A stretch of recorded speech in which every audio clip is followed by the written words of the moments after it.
ಯಾರಿಂದ ಬರ್ಸ್ಕೊಂಡಿದ್ದೀರೋ ಗೊತ್ತಿಲ್ಲ ಅದು ನನಗೆ ಅಧ್ಯಕ್ಷರೇ. ಇವತ್ತು ಈ ರಾಜ್ಯಪಾಲರ ಭಾಷಣದ ವಿಷಯದಲ್ಲಿ ಹಲವಾರು ರೀತಿಯ ಲೋಪದ, ನಾನು ಸುಳ್ಳು ಅಂತ ಹೇಳಲ್ಲ, ಸುಳ್ಳನ್ನು ಹೇಳಿಸಿದ್ದೇವೆ ಅಂತಲೂ ಹೇಳಲ್ಲ. ಯಾವ ರೀತಿಯ ಲೋಪಗಳಿದ್ದಾವೆ, ಸುಳ್ಳು ಅಂದ್ರೆ ನಿಮಗೆ ಸ್ವಲ್ಪ ಮನಸ್ಸಿನ ಮೇಲೆ ಸ್ವಲ್ಪ ಅಸಮಾಧಾನ ಬರಬಹುದು. ನಾನು ಸುಳ್ಳು ಅಂತಕ್ಕಂಥ ಪದ ಬಳಕೆ ಮಾಡಲ್ಲ. ಆದ್ರೆ ಇರ್ತಕ್ಕಂಥ ಹಲವಾರು ಲೋಪದೋಷಗಳೇನಿದೆ ಅದನ್ನ, ವಾಸ್ತವಾಂಶ ಏನಿದೆ ಅದನ್ನ ದಯವಿಟ್ಟು ನೀವು ಕ್ರಿಯಾಶೀಲರಾಗಿ ಒಂದು ಸ್ಪರ್ಧಾತ್ಮಕವಾಗಿ ಸ್ವೀಕಾರ ಮಾಡಬೇಕು ಅಂತಕ್ಕಂಥದ್ದು ಅಧ್ಯಕ್ಷರೇ ನನ್ನ ಸರ್ಕಾರಕ್ಕೆ ಮನವಿ. ಅಧ್ಯಕ್ಷರೇ, ಇಲ್ಲಿ ಇಷ್ಟೆಲ್ಲ ಹಲವಾರು ರೀತಿಯ ಲೋಪಗಳು 8 ತಿಂಗಳಲ್ಲಿ ಇರ್ತಕ್ಕಂಥದ್ದನ್ನ ಮುಚ್ಚಿಟ್ಟು ಅಧ್ಯಕ್ಷರೇ, ಇದರಲ್ಲಿ ಹಲವಾರು ಕಡೆ ಕೇಂದ್ರ ಸರ್ಕಾರದ ಕೆಲವು ಕಾರ್ಯಕ್ರಮಗಳು ನಮ್ಮ ರಾಜ್ಯದ ಆರ್ಥಿಕ ಪರಿಸ್ಥಿತಿಗಳ ಮೇಲೆ ಕೇಂದ್ರ ಸರ್ಕಾರದ ತೀರ್ಮಾನಗಳಿಂದ ಹಲವಾರು ರೀತಿಯ ಸಂಕಷ್ಟಗಳನ್ನು ನೀವು ಎದುರಿಸ್ತಾ ಇದ್ದೀರಿ. ಇವತ್ತು ರಾಜ್ಯದ ಅಭಿವೃದ್ಧಿಗೆ ಎಲ್ಲ ಒಂದು ಕಡೆ ಸಮಸ್ಯೆಗಳನ್ನು ಕೇಂದ್ರ ಸರ್ಕಾರ ಇವತ್ತು ರಾಜ್ಯವನ್ನು ಕಡೆಗಣಿಸ್ತಕ್ಕಂಥದ್ರ ಮುಖಾಂತರ ನಮಗೆ ಒಂದು ಸವಾಲನ್ನು ಕೊಟ್ಟುಬಿಟ್ಟಿದ್ದಾರೆ ಅಂತಕ್ಕಂಥದ್ದನ್ನ ಇಲ್ಲಿ ನಿಮ್ಮ ಅರ್ಥದಲ್ಲಿ ಹೇಳ್ಕೊಂಡಿದ್ದೀರಿ ಅಧ್ಯಕ್ಷರೇ. ಇವತ್ತು ನಾನು ಗೌರವಾನ್ವಿತ ರಾಜ್ಯಪಾಲರಿಗೆ, ನಮ್ಮ ರಾಜ್ಯದ ಗೌರವಾನ್ವಿತ ರಾಜ್ಯಪಾಲರಿಗೆ ಅಭಿನಂದನೆ ಸಲ್ಲಿಸ್ತೇನೆ. ನಾವು ನೋಡಿದ್ವು ಮೊನ್ನೆ ಇತ್ತೀಚೆಗೆ ತಮಿಳುನಾಡಿನಲ್ಲಿ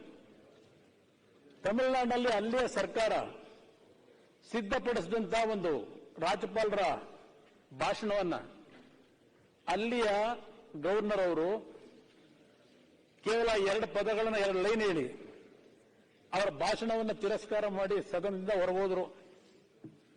ಅಂತ ಒಂದು ಸಂಪ್ರದಾಯ ಸದ್ಯಕ್ಕೆ ನಮ್ಮ ಸದನದಲ್ಲಿ ನಡೆಯಲಿಲ್ಲ. ಅದು ನಾವು ಅವ್ರಿಗೆ ಅಭಿನಂದಿಸಬೇಕು. ನಾವಿವತ್ತು ರಾಜ್ಯ ಸರ್ಕಾರ, ಗೌರವಾನ್ವಿತ ರಾಜ್ಯಪಾಲರು ಅವರ ನಡವಳಿಕೆಯಿಂದ ಯಾವುದೇ ರೀತಿ ಇಲ್ಲಿ ನಮಗೆ ಮುಜುಗರಕ್ಕೆ ಅವಕಾಶ ಆಗಲಿಲ್ಲ ಅಧ್ಯಕ್ಷರೇ ಸದ್ಯ. ಅದಕ್ಕೆ ಅವ್ರು ನಾವು ಅಭಿನಂದಿಸಬೇಕು ಅಧ್ಯಕ್ಷರೇ. ಸರ್ಕಾರ ಇವತ್ತು ಹಲವಾರು ವಿಷಯಗಳ ಬಗ್ಗೆ ತಾವೇನು ಮೆಚ್ಕೊಂಡಿದ್ದೀರಿ. ಗ್ಯಾರಂಟಿ ಕಾರ್ಯಕ್ರಮಗಳು ಇಲ್ಲಿ ಅಧ್ಯಕ್ಷರೇ ಒಂದು ಹೇಳ್ತೀನಿ ನಾನು, ಸರ್ಕಾರಕ್ಕೆ ಹವೇಳನ ಅಂತಕ್ಕಂಥದ್ದು ಏನೇನು ಹೇಳ್ತೀರಿ ಇಲ್ಲಿ ಅಧ್ಯಕ್ಷರೇ. ಇವತ್ತು ಕರ್ನಾಟಕ ರಾಜ್ಯ ಸರ್ಕಾರಕ್ಕೂ ಕೇಂದ್ರ ಸರ್ಕಾರಕ್ಕೂ ಎಲ್ಲ ಒಂದು ಕಡೆ ಸಣ್ಣ ಒಂದು ಸಂಘರ್ಷಕ್ಕೆ ದಾರಿ ಆಗ್ತಾ ಇದೆ. ಅದಕ್ಕೆ ಕಾರಣ ಕೇಂದ್ರ ಸರ್ಕಾರ ನಮ್ಮ ರಾಜ್ಯಕ್ಕೆ ಬರಬೇಕಾಗಿರತಕ್ಕಂಥ ಪಾಲನ್ನ ಕೊಡ್ತಕ್ಕಂಥದ್ರಲ್ಲಿ ನಮಗೆ ಅನ್ಯಾಯ ಎಸಗ್ತಾ ಇದ್ದಾರೆ ಅಂತಕ್ಕಂಥ ಒಂದು ಘರ್ಷಣೆ ಪ್ರಾರಂಭಿಕವಾಗಿ ಪ್ರಾರಂಭ ಆಗಿದೆ ಅಧ್ಯಕ್ಷರೇ. ಇವತ್ತು ನಾನು ಗಮನಿಸಿದ್ದೇನೆ ಹಲವಾರು ವಿಷಯದಲ್ಲಿ. ಸ್ವಲ್ಪ ನನಗೆ ಸಮಯ ಬೇಕು ಇವತ್ತು ಚರ್ಚೆ ಮಾಡಲಿಕ್ಕೆ ಅಧ್ಯಕ್ಷರೇ. ನಾನು ವ್ಯರ್ಥವಾದಂತಹ ವಿಷಯಗಳನ್ನು ಚರ್ಚೆ ಮಾಡಲ್ಲ. ಇರ್ತಕ್ಕಂಥ ಒಂದು ಸೌಹಾರ್ದಯುತವಂತ ಸಂಬಂಧಗಳು ಯಾವ ರೀತಿ ಹೋಗೋದ್ರಿಂದ ಅನುಕೂಲ ಅಂತಕ್ಕಂಥದ್ದನ್ನ ಸರ್ಕಾರಕ್ಕೂ ಸಲಹೆ ಕೊಡ್ಲಿಕ್ಕೆ ಪ್ರಯತ್ನ ಪಡ್ತೀನಿ ಅಷ್ಟೇ. ಅದನ್ನ ಸ್ವೀಕಾರ ಮಾಡ್ಕೊತಕ್ಕಂಥದ್ದು ಸರ್ಕಾರಕ್ಕೆ ಬಿಟ್ಟಂತ ವಿಚಾರ ಅಧ್ಯಕ್ಷರೇ. ನಾನು ಒಂದು ಪತ್ರಿಕೆಯಲ್ಲಿ ನೋಡ್ತಾ ಇದ್ದೆ ಇವತ್ತು ಬರಗಾಲದ ಬಗ್ಗೆನೆ ಪ್ರಾರಂಭಿಕದಲ್ಲಿ ಒಂದೆರಡು ಆ ಸರಿಯ ರೂಪದಲ್ಲಿ ಕೊಡ್ತಕ್ಕಂಥದ್ದು. ಈ ರಾಜ್ಯದಲ್ಲಿ ನಾನು 2 ಬಾರಿ ಒಂದು ಸಣ್ಣ ಅವಧಿಯ ಮುಖ್ಯಮಂತ್ರಿಯಾಗಿ ಕೆಲಸ ಮಾಡಿದ್ದೇನೆ. ನನ್ನ ಜೀವನದಲ್ಲಿ ಆಕ್ಸಿಡೆಂಟಲ್ ಚೀಫ್ ಮಿನಿಸ್ಟರ್ ಆಗಿ ಕೆಲಸ ಮಾಡಿದ್ದೇನೆ. ಆಕ್ಸಿಡೆಂಟಲ್ ಚೀಫ್ ಮಿನಿಸ್ಟರ್ ಆಗಿ ಕೆಲವರು ಅದನ್ನ ಲಾಟ್ರಿ ಚೀಫ್ ಮಿನಿಸ್ಟರ್ ಅಂತಲೂ ಅಂತಾರೆ, ಕೆಲವರು ನಾವೇ ಮಾಡಿದ್ದು ಅಂತಲೂ ಹೇಳ್ತಾರೆ. ಅದು ಯಾವಾಗ ಬಂತು ನನ್ನ ಜೀವನದಲ್ಲಿ ನನ್ನ ಪಾಲಿಗೆ ಬಂದಿತ್ತು ಅಧ್ಯಕ್ಷರೇ.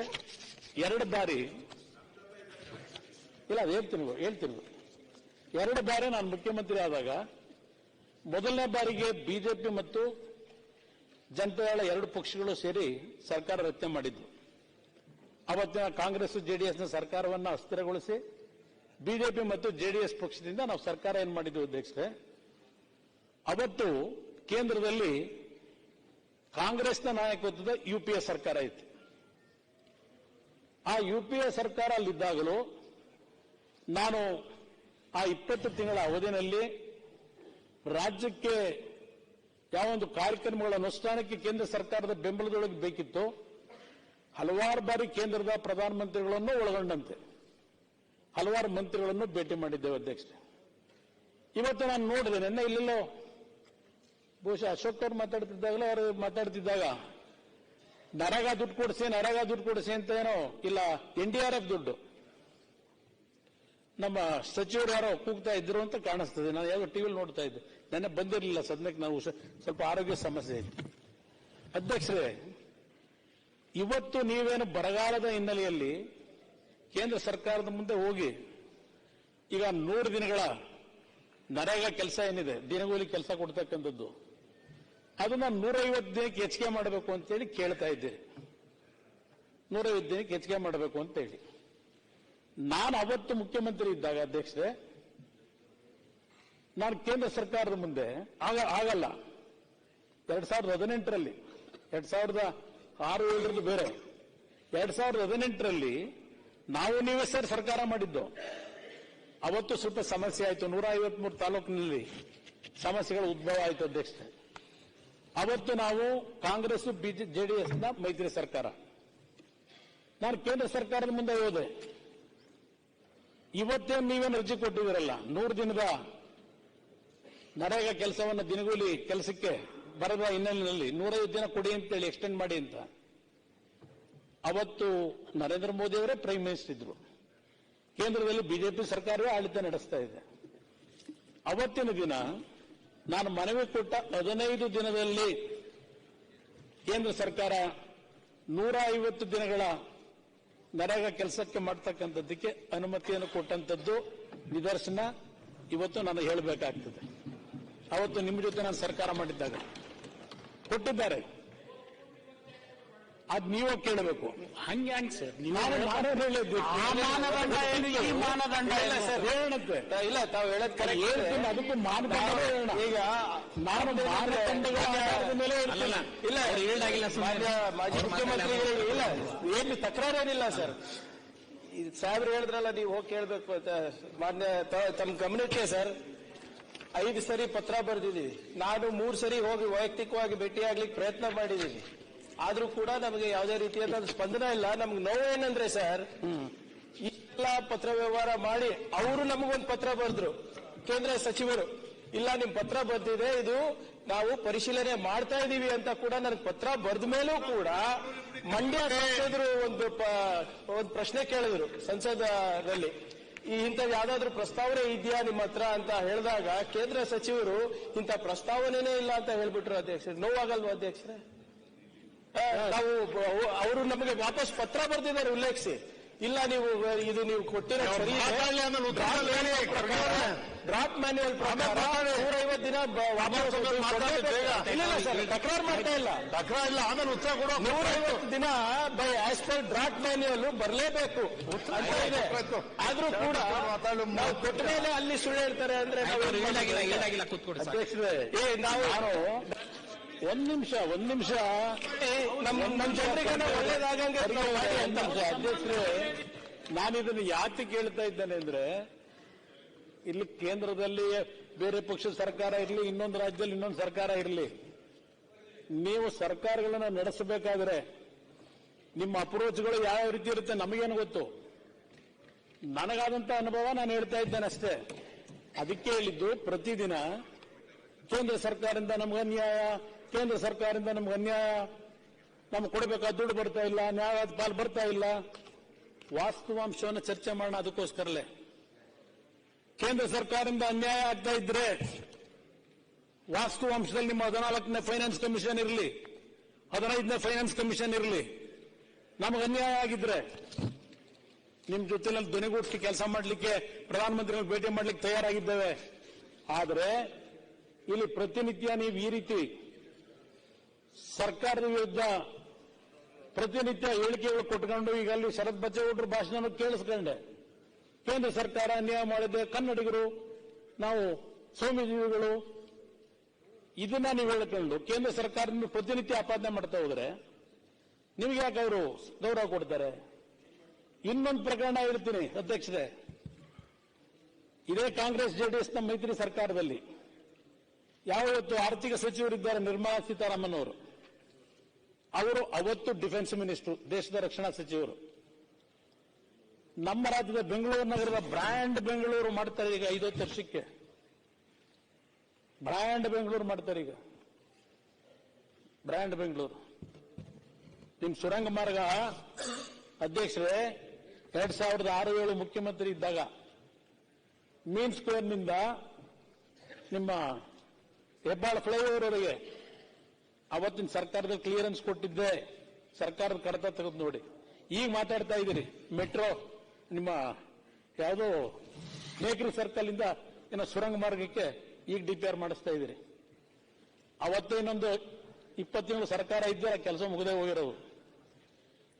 ಈಗ ಅದಂತದ್ದು ಪೆರಿಫೆರಿಯಲ್ ರಿಂಗ್ ರೋಡ್, ಯಾಕಂತದ್ದು ಎಕನಾಮಿಕ್ ಕಾರಿಡಾರ್ 2006-7 ತೆಗೆದು ನೋಡಿ. Land acquisition process preliminary notification issue ಮಾಡಿದೀವಿ. ಕೇಂದ್ರ ಸರ್ಕಾರ ಅವತ್ತು 3,000 ಕೋಟಿ ವೆಚ್ಚ ಅದಕ್ಕೆ, ಆ ಪೆರಿಫೆರಿಯಲ್ ರಿಂಗ್ ರೋಡ್ಗೆ. ಕೇಂದ್ರ ಸರ್ಕಾರವೇ ಸಂಪೂರ್ಣವಾಗಿ ಜವಾಬ್ದಾರಿ ತಗೊಳ್ಳಕ್ಕೆ ತಯಾರಾಗಿದ್ರು. ಅವತ್ತು ಮಾಡ್ತೀವಿ ಅಂತ ಒಪ್ಪಿಗೆ ಕೊಟ್ಟರು. ಆದ್ರೆ ದುರಾದೃಷ್ಟ ಸರ್ಕಾರ ಹೋಯ್ತು, ಅದು ಅಲ್ಲಿಗೆ ನಿಂತೋಯ್ತು. ಈಗ 17 ವರ್ಷ ಆಗಿದೆ. 3,000 ಕೋಟಿ ರೂಪಾಯಿನ ಕಾಮಗಾರಿ ಇವತ್ತು 27,000 ಕೋಟಿ ಅಂತ ಹೇಳ್ತಾ ಇದ್ದೀರಿ. 27,000 ಕೋಟಿ ಬ್ರ್ಯಾಂಡ್ ಬೆಂಗಳೂರು ಲ್ಯಾಂಡ್ ಅಕ್ವಿಸಿಷನ್ಗೆ ಇವತ್ತು 21,000 ಕೋಟಿನೋ 26,000 23,000 ಕೋಟಿ ಬೇಕು ಅಂತ ಹೇಳ್ತಾ ಇದ್ದೀರಿ. ಮುಂದೆ ಜೀವನ ಎತ್ಬಿಟ್ಟು ಹೇಳ್ಬೇಕಂತೀರಲ್ಲ. ಏನು ಅವತ್ತು ಕುಮಾರಣ್ಣ ಮುಖ್ಯಮಂತ್ರಿ ಆಗಿದ್ರು, ಬಹುಶಃ ಅವತ್ತು ನಮ್ಮ ಆನಂದರಾವ್ ಸರ್ಕಲ್ ಇಂದ ಹಿಡಿದು ಹೆಬ್ಬಾಳ ಫ್ಲೈಓವರ್ ವರೆಗೂ ಮತ್ತೆ ಡೇರಿ ಸರ್ಕಲ್ ಇಂದ ಇದು ಕೋರಮಂಗಲವರೆಗೂ ಮೈಸೂರು ರಸ್ತೆ ಮತ್ತೆ ಏನಿವತ್ತು ಮ್ಯಾಜಿಕ್ ಬಾಕ್ಸ್ ಅಂತ ಕರೀತಾ ಇದ್ದಾರೆ ಕಾವೇರಿ ಜಂಕ್ಷನ್, ಇಷ್ಟಕ್ಕೂ ಆವತ್ತು ಮುಖ್ಯಮಂತ್ರಿಗಳಾಗಿದ್ದಂತ ಕುಮಾರಣ್ಣ ಅವ್ರ ಪೀರಿಯಡ್ ಅಲ್ಲಿ ನಾನೊಬ್ಬ ಗುತ್ತಿಗೆದಾರ ಈ ಕಾಮಗಾರಿಗಳಿಗೆ. 20 ಅಧ್ಯಕ್ಷರೇ, ಇಷ್ಟು ಕಾಮಗಾರಿಗಳು ನಾನೇ ಗುತ್ತಿಗೆದಾರ. 20 ತಿಂಗಳಲ್ಲಿ ಅಧ್ಯಕ್ಷರೇ ಬೆಂಗಳೂರು ನಗರದೊಳಗೆ ಸುಮಾರು 54 ರಸ್ತೆಗಳ ಅಗಲೀಕರಣಕ್ಕೆ ಆವತ್ತಿನ ಸರ್ಕಾರದಲ್ಲಿ ಕೆಲಸ ಸಂಪೂರ್ಣ ಮಾಡಿಕೊಟ್ಟಿದ್ದಾರೆ. ಆ 20 ತಿಂಗಳ ಆಡಳಿತದಲ್ಲಿ ಸುಮಾರು 54 ಬೆಂಗಳೂರಿನ ಒಳಗಿರ್ತಕ್ಕಂಥ ಹಲವಾರು ರಸ್ತೆಗಳು ಇವತ್ತೇನು ಅಗಲೀಕರಣ ಆಗಿದೆಯಲ್ಲ, ಆ 20 ತಿಂಗಳಲ್ಲಿ ಮಾಡಿಕೊಟ್ಟಿದ್ದೇವೆ. ನಾವೇನು ಯಾವ ಬ್ರ್ಯಾಂಡ್ ಬೆಂಗಳೂರು ಅದು ಮಾಡ್ತೀವಿ ಇದು ಮಾಡ್ತೀವಿ ಅಂತ ಹೇಳಿಲ್ಲ. ಪಾಪ ಅವ್ರು ಹೇಳಿದ್ರು, ಬಜೆಟ್ ಕೇಳ್ತಾ ಇದ್ದೆ, ಇಷ್ಟೆಲ್ಲ ನಾವು ಗ್ಯಾರಂಟಿ ಕಾರ್ಯಕ್ರಮ ಕೊಟ್ಟಿದ್ದೀವಿ, ಇಷ್ಟೆಲ್ಲ ರಾಮರಾಜ್ಯ ಮಾಡ್ತಾ ಇದ್ದೇವೆ, ನಮಗೆ ಸರಿಯಾದ ರೀತಿ ಕನ್ನಡಿಗರು ನಾವು ಪ್ರಚಾರನೇ ಪಡಿತಿಲ್ಲ ಅಂತ ಹೇಳಿ. ನಿಮ್ಮ ಪ್ರಚಾರನೇ ಪಡಿತಿಲ್ಲ ಅನ್ನೋದಕ್ಕೆ ನೀವಿಲ್ಲಿ ಹೇಳ್ತಾ ಇದ್ದೀರಿ, ಇಲ್ಲೇನು ಹೇಳ್ತೀರಿ? ಇವತ್ತೇನು ಹೇಳ್ತಾ ಇದ್ದೀರಿ? ನಿಮ್ಮ ಈ 5 ಗ್ಯಾರಂಟಿಗಳನ್ನ ಅಧ್ಯಕ್ಷರೇ, ನಿಮ್ಮ 5 ಗ್ಯಾರಂಟಿಗಳನ್ನ ಸಾರ್ವತ್ರಿಕ ದಾಖಲೆ ಎಂದು ಪರಿಗಣಿಸಲಾಗುತ್ತಿದೆ. ದೇಶ ವಿದೇಶಗಳ ಮಾಧ್ಯಮಗಳು ಈ ಕುರಿತು ಶ್ಲಾಘನೆ ಮಾಡಿದೆ.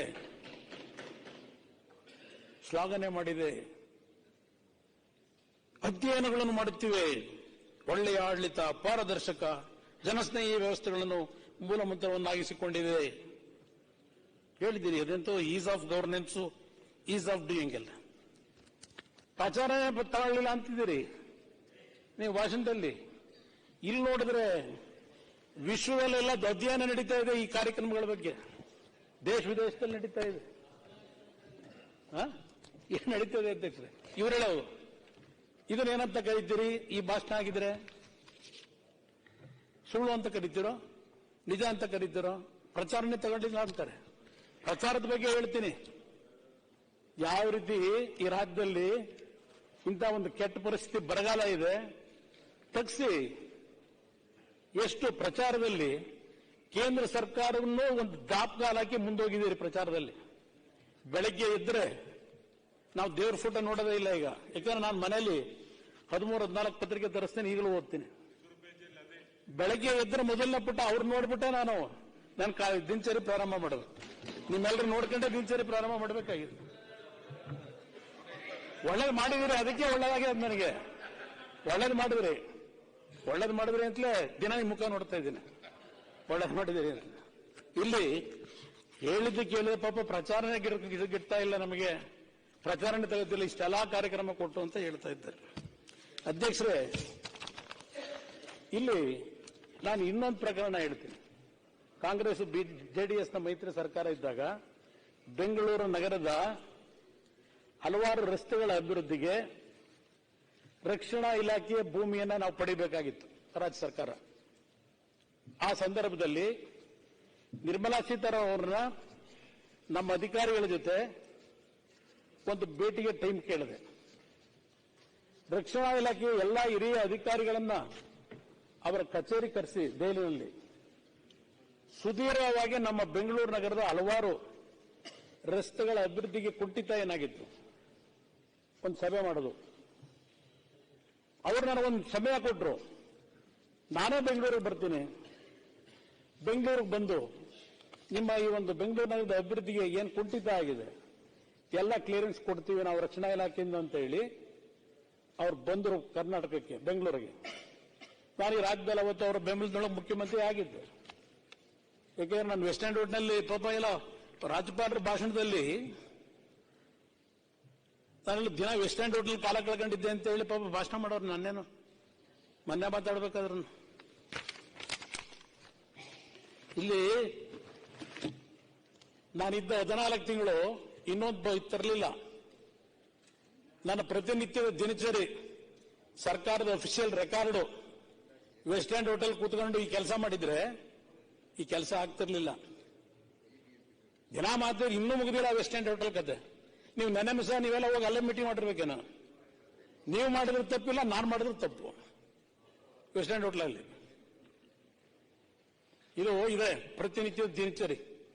ನಾನು ಏನೇನು ಮಾಡಿದ್ದೆ, ದಿನಕ್ಕೆ ಎಷ್ಟು ಗಂಟೆ ಮೀಟಿಂಗ್ಗಳು ಮಾಡಿದ್ದೀನಿ, ಜನ ಎಷ್ಟು ನೋಡಿದ್ದೀನಿ ಅಂತೇಳಿ. ನಾನೇನು ಜನಸ್ಪಂದನ ಅಂತ ಹೇಳಿ ಈಗ ಪುಟಗಟ್ಲೆ ಮುಖ್ಯಮಂತ್ರಿಗಳ ಜನಸ್ಪಂದನ ಅಲ್ಲ, ಅವ್ರ ಪಾಪ ಹಿಂದೆ ಕೂತವ್ರು ನಗ್ತಾ ಇದ್ದಾರೆ. ಏನು ವೆಸ್ಟ್ ಎಂಡ್ ಹೋಟೆಲ್ ಅಂತ ನಮ್ ಕಡೆ ಕೈ ಮಾಡ್ತಿದ್ರಿ, ಹೇಳಿದವ್ರು ನಾವು ಕೈ ಆ ಕಡೆ ಮಾಡ್ತಾ ಇದಾರೆ ಇವ್ರು ಅಂತ ನಗ್ತಾ ಇದಾರೆ. ಮಧ್ಯ ಯಾಕಪ್ಪ ಮಾತಾಡಿದ್ವಾ? ಯಾರು ಕೃಷ್ಣ ನಮ್ಮ ಬೈರೇಗೌಡ ಮಾತಾಡಿದ್ರೆ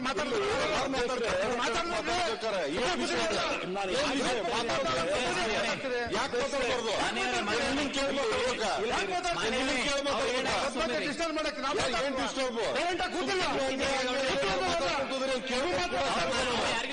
ಸುಮ್ಮನೆ ಮಾತಾಡಿದ್ರೆ ಕೇಳಕ್ ಯಾವ ಮೀಟಿಂಗ್ ಆಯ್ತು? ಯಾವ ಮೀಟಿಂಗ್ ಆಯ್ತು? ಯಾಕೆ ಸುಳ್ಳು ಸುಳ್ಳು ಹೇಳಿಲ್ಲ? ಸದನಕ್ಕೆ ಯಾಕೆ ಸುಳ್ಳು ಹೇಳಿಲ್ಲ? ಯಾವ ಮೀಟಿಂಗ್ ಆಯ್ತು ನಿನ್ನೆ? ಸುಳ್ಳು ಹೇಳ್ತಾರೆ.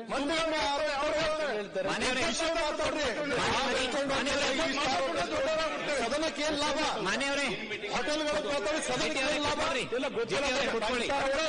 ಏನಾಗಬೇಕು? ಸದನಕ್ಕೆ ಏನಾಗಬೇಕು? ನಿಮ್ ಲೀಡರ್ಗಳು ಇದ್ರೆ ಗೊತ್ತಿಲ್ಲ, ಟಿವಿಲಿ ನೋಡಿದ್ರೆ ನಾನು ಹೇಳ್ತಾ ಇದ್ದೀನಪ್ಪ. ಟಿವಿಲನ್ನು ತೋರಿಸೋದು ಅಲ್ಲಿತ್ತು ಅಂತ ಹೇಳಿ ಆಮೇಲೆ ಮಾತಾಡಿ ಉತ್ತರ. ಇಲ್ಲಿ ಅಧ್ಯಕ್ಷರೇ, ನಾನು ಯಾಕೆ ಹೇಳ್ತೀನಿ ಅಂದ್ರೆ, ಅವತ್ತು ಕೇಂದ್ರದ ರಕ್ಷಣಾ ಸಚಿವರೇ ಬಂದರು ಬೆಂಗಳೂರಿಗೆ. ನಾನು ಈ ರಾಜ್ಯದ ಮುಖ್ಯಮಂತ್ರಿ ಇದ್ರು. ನಾನು 3ನೇ ಮಾಡಿಲ್ ಕೂತ್ಕೊಂಡು ಅವ್ರಿಗೆ ಕಾಯಲಿಲ್ಲ. ಅವ್ರನ್ನ ಹೋಗಿ ನಾವೇನಿಗೆ ಇಳಿದು ಬರ್ತೀವಲ್ಲ ದಿನ ಬೆಳಗ್ಗೆ ಇಲ್ಲಿ ಬರಬೇಕಾದ್ರೆ ಆ ಹತ್ರ ನಾನೇ ಹೋಗಿ ಬಗ್ಗೆ ಕೊಟ್ಟು ರಿಸೀವ್ ಮಾಡಿ ಅವ್ರನ್ನ ವಿಧಾನ ಮೇಲ್ಗಡೆ ಮೀಟಿಂಗ್ ಅಲ್ಲಿ ಕರ್ಕೊಂಡ್ಬಂದೆ. ಎಲ್ಲಾ ರೀತಿಯ ಕ್ಲಿಯರೆನ್ಸ್ಗಳು ಏನೇನಾಗಬೇಕಾಗಿತ್ತು ಅಭಿವೃದ್ಧಿಗೆ ಅವತ್ತು ಕ್ಲಿಯರ್ ಮಾಡಿಕೊಟ್ಟೋದ್ರು. ಇದು ನಾನು ಯಾಕೆ ಹೇಳ್ತಾ ಇದ್ದೇನೆ, ಕಾಂಗ್ರೆಸ್ ಸರ್ಕಾರ ಮತ್ತು ಜೆಡಿಎಸ್ ಸರ್ಕಾರ ಇಬ್ಬರು ಸೇರಿ ಪಕ್ಷಗಳು ಸೇರಿ ಮಾಡಿದಂತ ಮೈತ್ರಿ ಸರ್ಕಾರದಲ್ಲೂ ಕೆಲಸ ಮಾಡಿಸಿದ್ವಿ, ನಾವು ಮಾಡಿಸಿದ್ದೇವೆ. ಯಾಕೆ ಪದೇ ಪದೇ ಇದ್ದು ಹೇಳ್ತೀರಿ? ಇರೋ ನನಗೆ ಏನ್ ನಡೆದಿದೆ ನನ್ನ ಘಟನೆ ಅದು ಹೇಳ್ತಾ ಇದ್ದೀನಿ. ಮೀಟಿಂಗ್ ಮಾಡಿದ್ ನಿಜಾನೇ, ಆದೇಶ ಮಾಡಿದ್ ನಿಜಾನೇ, ಅದು ಇನ್ನೂ ಕಾರ್ಯಗತ ಆಗಿಲ್ಲ. ಹಲವಾರು ರಸ್ತೆಗಳಿಗೆ ಅವ್ರನ್ನೇ ಕರ್ಕೊಂಡ್ಬಂದು ನಿಮ್ಮ ಸಿ ವಿ ರಾಮನ್ ನಗರ ಯಾವುದೋ ಭಾಗಗಳಿದೆ, ಹೆಬ್ಬಾಳದ ಆ ಕಡೆ ಎಲ್ಲೆಲ್ಲ 3-4 ಕಾರ್ಯಕ್ರಮ ನಾನೇ ಫಂಕ್ಷನ್ ಅಲ್ಲಿ ಫೌಂಡೇಶನ್ ಸ್ಟೋನ್ ಅವ್ರ ಜೊತೆ ಸೇರ್ ಮಾಡಿದ್ದೀವಿ. ಇದೆಲ್ಲ ಪಿ ಸಿ ಮೋಹನ್ ಯಾರು ಇದ್ರು. ಅದಿಲ್ಲ, ಅದು ಬಿಟ್ಟು ನಮ್ಮ ಕಾಲದಲ್ಲಿ ಈಗ ತಂದೆಯವರ ಕಾಲ 95 ಕಿಲೋಮೀಟರ್ ಏನೋ, ಅವ್ರ ಕಾಲ ದೊಡ್ಡದು, ಅವ್ರ ಕಾಲದ ಬೇರೆ. ನಾವು ನೀವು ಸೇರಿ ಸರ್ಕಾರ ಮಾಡಿದಾಗಲೂ ಡಿಫೆನ್ಸ್ ಇಂದ ಆಗಲೂ ಕೊಟ್ರೆ ನಮಗೆ ಕೇಂದ್ರ ಸರ್ಕಾರ ಮೀಟಿಂಗ್ ಮಾಡಿದ್ರೆ ನಾನು ಎಲ್ಲ ಒಪ್ಕೊಳ್ತೀನಿ. ಆಮೇಲೆ ಆದೇಶನೂ ಮಾಡಿದ್ರು, ಆದ್ರೆ ಇವತ್ತಿಗೂ ಅದು ಆಗ್ಲಿಲ್ಲ, ಕಾರ್ಯಗತ ಕೆಲವು ಕೆಲಸ ನಾನೇ ಕೊಡ್ತೀನಿ. ಕೆಲವು ಕೆಲಸ ಆಗಿದೆ, ಆಗಿದ್ರೆ ಕೆಲವು ಆಗದೆ ಇರ್ಬೋದು, ನಂಗೆ ಗೊತ್ತಿಲ್ಲ. ನನಗೆ ಆಮೇಲೆ ನನಗಿದ್ರೆ ಇದು 14 ತಿಂಗಳು, ಆಮೇಲೆ ಮುಂದೇನಾಯ್ತು ನನಗೆ ಗೊತ್ತಿಲ್ಲ. ನಾನಿದ್ದ ಫೌಂಡೇಶನ್ ನಾ ಯಾಕೆ ಬಂದಿದ್ದೀವಿ 2-3 ವರ್ಷಗಳಿಗೆ. ಅದರಿಂದ ಅಧ್ಯಕ್ಷರೇ, ನಾವು ಯಾವ ರೀತಿಯಲ್ಲಿ ಈ ಒಂದು ಸರ್ಕಾರಗಳ ನಡುವೆ ವಿಶ್ವಾಸದಿಂದ ಕೆಲಸ ಮಾಡ್ಕೊತೀವಿ ಅದು ಮುಖ್ಯ ಇಲ್ಲಿ ಅಧ್ಯಕ್ಷರೇ. ಅದಾದ್ಮೇಲೆ ಅಧ್ಯಕ್ಷರೇ, ಈಗ ನಾನು ಪಾಪ ಹೇಳಿದ್ರಲ್ಲ, ನಾವು ಗ್ಯಾರಂಟಿ ನುಡಿದಂತೆ ನಡೆದಿದ್ದೇವೆ. ಒಂದು ಕೆಲಸ ಮಾಡಿಬಿಡಿ, ಕೆಂಗಾಲನ ಮಂತ್ರಿನವರು ಸರ್ಕಾರಿ ಕೆಲಸ ದೇವ್ರ ಕೆಲಸ ಅಂತ ಹಾಕೋರಲ್ಲಿ ಎಲ್ಲೆಲ್ಲ ಹಾಕೊಂಡಿದ್ವಿ. ಅದೆಲ್ಲ ಆ ಕಡೆ ಇದರ ಕಡೆ ಹಾಕಿರಬೇಕು, ಹೈಕೋರ್ಟ್ ಕಡೆ. ನೀವು ಇನ್ನೊಂದು ಹಾಕ್ಬಿಡಿ, ಈಗ ನುಡಿದಂತೆ ನಡೆದಿದ್ದೇವೆ ಇದೊಂದು ಹಾಕೊಂಡ್ಬಿಟ್ರೆ ನೋಡಿ, ಇನ್ನೊಂದು ನಿಮಗೆ ಒಳ್ಳೆ ಪ್ರಚಾರ ಸಿಗ್ತದೆ. ನನಗೆ ಇನ್ನೊಂದು ಇನ್ಸಿಡೆಂಟ್ ಹೇಳ್ತೀನಿ ಅಧ್ಯಕ್ಷರೇ. ನಮ್ಮ ರಾಜ್ಯದಲ್ಲಿ ಬಹುಶಃ ಜನತಾದಳ ಸರ್ಕಾರ, ಸಿದ್ದರಾಮಯ್ಯವರು ಉಪಮುಖ್ಯಮಂತ್ರಿಗಳಿದ್ರೇನು, ಆ ಒಬ್ರು ಮುನಿಯಪ್ಪ ಅಂತ ಹೇಳಿ ಚಿಕ್ಕಬಳ್ಳಾಪುರದವರೊಬ್ರು, ಪೇಪರ್ ಮುನಿಯಪ್ಪ ಅಂತ ಕರೆಯೋರವ್ರನ್ನ, ನಾವೆಲ್ಲ ಚಿಕ್ಕವರಾಗ. ಅವರು ಮಂತ್ರಿನೂ ಆಗಿದ್ರು, ರೇಷ್ಮೆ ಇಲಾಖೆ ಮಂತ್ರಿನೂ ಆಗಿದ್ರು ಸ್ವಲ್ಪ ದಿವಸ. ಕನ್ನಡಪ್ರಭ ಪತ್ರಿಕೆ ವರದಿಗಾರಿದ್ರು ಅಂತ ಕಾಣಿಸ್ತದೆ. ಚಿಕ್ಕಬಳ್ಳಾಪುರದಲ್ಲಿ ಶಾಸಕರಾಗಿ ರೇಷ್ಮೆ ಇಲಾಖೆ ಮಂತ್ರಿಗಳಾಗಿದ್ರು ಅವ್ರ ಮಂತ್ರಿ ಕಚೇರಿ ಕೂತ್ಕೊಂಡು ಫೋನ್ ಮಾಡಿ ಕೆಲಸ ಮಾಡಿಸ್ತಿರ್ಲಿಲ್ಲ. ಕಚೇರಿಗಳಿಗೆ ಅಧಿಕಾರಿಗಳ ಹತ್ರಕ್ಕೆ ಅವರೇ ಅವ್ರ ಕ್ಷೇತ್ರಕ್ಕೆ ಅಭಿವೃದ್ಧಿಗೆ ಸಂಬಂಧಪಟ್ಟಾಗೆ ಹೋಗಿ ಕೆಲಸ ಆಗೋವರೆಗೂ ಯಾವುದೇ ರೀತಿಯ ನಾನು ದೊಡ್ಡ ಮಂತ್ರಿ ಆಗಿದ್ದೇನೆ ಅಂತೇಳಿ ಅಧಿಕಾರಿಗಳನ್ನ ಬಾ ಅಂತ ದರ್ಪದಲ್ಲಿ ಕರೆಯಲಿಲ್ಲ ಅವರು. ಬಹುಶಃ ಒಬ್ಬ ಜನಪ್ರತಿನಿಧಿ ಯಾವ ರೀತಿ ಕೆಲಸ ಮಾಡಬೇಕು ಅನ್ನೋದಕ್ಕೆ ಒಂದು ಮಾದರಿಯಾಗಿ ಕೆಲಸ ಮಾಡಿದಂತವರು ಅನ್ನೋದು ನನ್ನ ಅಭಿಪ್ರಾಯ. ನಾವೆಲ್ಲ ಇನ್ನೂ ರಾಜಕಾರಣಕ್ಕೆ ಬಂದಿರಲಿಲ್ಲ ಆಗ ಅಧ್ಯಕ್ಷರೇ, ಆ ರೀತಿಯ ದಿನಗಳನ್ನು ನೋಡಿದ್ದೇವೆ ಇಲ್ಲಿ. ಅದರಿಂದ ಅಧ್ಯಕ್ಷರೇ, ಇಲ್ಲಿ ನಮಗೆ ಕೇಂದ್ರ ಸರ್ಕಾರ ಜೊತೆ ಪ್ರತಿನಿತ್ಯ ಏನ್ ನಡೀತಾ ಇದೆ ಅದರ ಬಗ್ಗೆ ನಾನು ಆಮೇಲೆ ಹೇಳ್ತೀನಿ ಅಧ್ಯಕ್ಷ. ಅದರಿಂದ ದೇವ್ರ ಕೆಲಸ, ಸರ್ಕಾರದ ಕೆಲಸ, ದೇವ್ರ ಕೆಲಸ ಈ ಪಾಪ ನುಡಿದಂತೆ ನಡೆದಿದ್ದೇವೆ. ಪಾಪ ಏನು ರಾಮರಾಜ್ಯ ಮಾಡಿ ಹಸಿದು ಹೊಟ್ಟೆ ಎಲ್ಲ ತುಂಬಿಸಿದ್ರಿ, ಹಸಿದು ಹೊಟ್ಟೆ ತುಂಬುತ್ತಾ ಇದೆ. 2,000 ರೂಪಾಯಿ ಹೋಗೋದ್ರಿಂದ ಏನ್ ಜನ ಆ ಪಾವರ್ಟಿಯಿಂದ ಮಧ್ಯಕ್ಕೆ ಎದ್ದುಬಿಟ್ಟು ಈಗ ಇದಕ್ಕೆ ಬಂದ್ಬಿಟ್ಟವ್ರಂತಲ್ಲ, ಈಗ ಜನ ಆದಾಯದಲ್ಲಿ ಮಧ್ಯಮ ವರ್ಗಕ್ಕೆ ಬಂದ್ಬಿಟ್ಟವ್ರಂತ. ಈಗ ಮಧ್ಯಮ ವರ್ಗ ಅದು ಹೇಳಂತ ಮಧ್ಯಮ ವರ್ಗ ಎಲ್ಲಿಗೆ ಬಂದಿದೆ ಅಂತೇಳಿ. ಅದರಿಂದ ಅಧ್ಯಕ್ಷರೇ, ಇವತ್ತು ನಾನು ಕೆಲವು ವಿಷಯಗಳನ್ನ ಏನ್ ಹೇಳಬೇಕು ಅಂತ ಇದ್ದೇನೆ. ಇದನ್ನ ಟೀಕೆಗೋಸ್ಕರಲೂ ನಾನು ಹೇಳಲ್ಲ, ಇದನ್ನ ಕ್ರೀಡಾ ಮನೋಭಾವದಲ್ಲಿ ಸ್ವೀಕಾರ ಮಾಡ್ಕೊಳ್ಳಿ ಅಂತಕ್ಕಂಥದ್ದನ್ನ ಈ ಸಂದರ್ಭದಲ್ಲಿ ಹೇಳ್ತೀನಿ. ಇಲ್ಲಿ ಅಧ್ಯಕ್ಷರೇ, 135 ಸೀಟ್ ಗೆದ್ದು 7 ಕೋಟಿ ಜನರ ಬದುಕಿನಲ್ಲಿ ಹೊಸ ಗಾಳಿ ಬೀಸ್ತಾ ಇದೆ ಅಂತೇಳಿ ರಾಜ್ಯಪಾಲರ ಭಾಷಣದಲ್ಲಿ ಗ್ಯಾರಂಟಿಗಳಿಂದ ಕ್ರಾಂತಿಯಾಗಿದೆ ಅಂತಕ್ಕಂಥದ್ದನ್ನು ಹೇಳ್ಕೊಂಡಿದ್ದಾರೆ ಅಧ್ಯಕ್ಷ. ಇದು ಒಂದು ಭಾಗ ಇರಲಿ. ನಮ್ಮ ರಾಯರೆಡ್ಡಿ ಅವರು ಮೊನ್ನೆಯಲ್ಲೂ ಹೇಳಿಕೆ ಕೊಟ್ಟವ್ರೆ, ಈಗ ಎಕನಾಮಿಕ್ ಅಡ್ವೈಸರ್. ಈ ಗ್ಯಾರಂಟಿಗಳನ್ನ ನಾವು ಕೊಡ್ಲಿಕ್ಕೆ ಹೋಗಿ ಇದಕ್ಕೆ ದುಡ್ಡು ಹೊಂದಿಸ್ಲಿಕ್ಕೆ ಹೋಗಿ ಹಣದ ಆರ್ಥಿಕ ಪರಿಸ್ಥಿತಿಗಳು ಎಲ್ಲ ಸ್ವಲ್ಪ ಎಡವಟ್ಟಾಗ್ತಾ ಇದೆ, ಅಭಿವೃದ್ಧಿ ಆಗ್ತಿಲ್ಲ ಅಂತ. ಇನ್ನೊಬ್ಬ ಮಂತ್ರಿಗಳು ಮೊನ್ನೆ ತಾನೇ ಏನು ಹೇಳವ್ರೆ, ಬರೀ ಗ್ಯಾರಂಟಿ ಹೆಸರಲ್ಲಿ ಹೋದ್ರೆ ನಾವು ಚುನಾವಣೆ ಗೆಲ್ಲಕ್ಕಾಗಲ್ಲ ಅಂತ ಹೇಳೋರು ಮೊನ್ನೆ ಒಬ್ಬರು ಮಂತ್ರಿ. ಇನ್ನೊಬ್ಬರು ಮಂತ್ರಿಗಳು ಹೇಳ್ತಾರೆ, ಚುನಾವಣೆ ಟೈಮಲ್ಲಿ ಎಲ್ಲ ಪಕ್ಷಗಳು ಎಲ್ಲ ಜನಪ್ರತಿನಿಧಿಗಳು ನಾವು ಮಾತು ಕೊಡ್ತೀವಿ, ಅದೆಲ್ಲ ಮಾಡ್ಲೇಬೇಕಾಯ್ತದ, ಅದು ನೋಡೋಣ ಬಿಡಿ, ಚುನಾವಣೆ ಗಿಮ್ಮಿಕ್ ಇರ್ತದಲ್ಲ ಅಂತ ಹೇಳ್ತಾರೆ.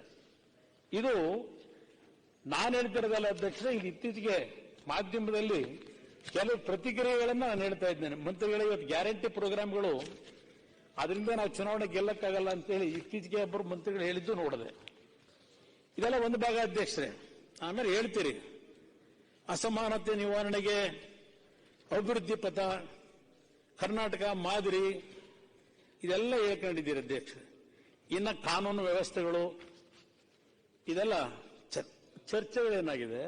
ಬಹುಶಃ ನಿನ್ನೆ ನಮ್ಮ ವಿರೋಧ ಪಕ್ಷದ ನಾಯಕರು ಅವರು ಸುದೀರ್ಘವಾಗಿ ಮಾತನಾಡಿದರಲ್ಲಿ ಯಾವುದೋ ಹಾವೇರಿಯಲ್ಲಿ ನಡೆದಿರೋ ಘಟನೆ, ಬೆಳಗಾವಿಯಲ್ಲಿ ನಡೆದಿರೋ ಘಟನೆ, ಇನ್ನೂ ಯಾವುದೇ ಘಟನೆಗಳು ಹೇಳ್ತಾ ಇದ್ರು. ಕೋಲಾರದಲ್ಲಿರ್ಬೋದು, ಹಲವಾರು ಕಡೆ ಅಧ್ಯಕ್ಷರೇ, ಇವತ್ತು ನಾವು ನಮ್ಮ ಮಾಧ್ಯಮದ ಹಲವಾರು ಟಿವಿಗಳಲ್ಲಿ ರಾತ್ರಿ 9:30 10 ಗಂಟೆಗೆ ಅದೆಂಥದ್ದು ಕ್ರೈಮ್ ಚಾನಲ್ ಅಂತ ಬರ್ತದೆ. ಕ್ರೈಮ್ ಚಾನಲ್ ಅಂತ ತೋರಿಸ್ತಾರೆ. ಯಾವುದೋ ಕೊಲೆಗಳಾಗಿದ್ದು ಕೆಲವೆಲ್ಲ ಒಂದು ಕಾನೂನು ಬಾಹಿರುವಂತ ಘಟನೆಗಳ ಬಗ್ಗೆ ಕ್ರೈಮ್ ನ್ಯೂಸ್. ಈಗ ಅಧ್ಯಕ್ಷರೇ 9:30 ಬರೋದಲ್ಲ, 9:30 10 ಗಂಟೆಗೆ. ಈಗ ಬೆಳಗ್ಗೆ ಟಿವಿ ಹಾಕಿದ್ರೂ ಕ್ರೈಮ್ ನ್ಯೂಸ್ ಬರ್ತಾ ಇರ್ತದೆ.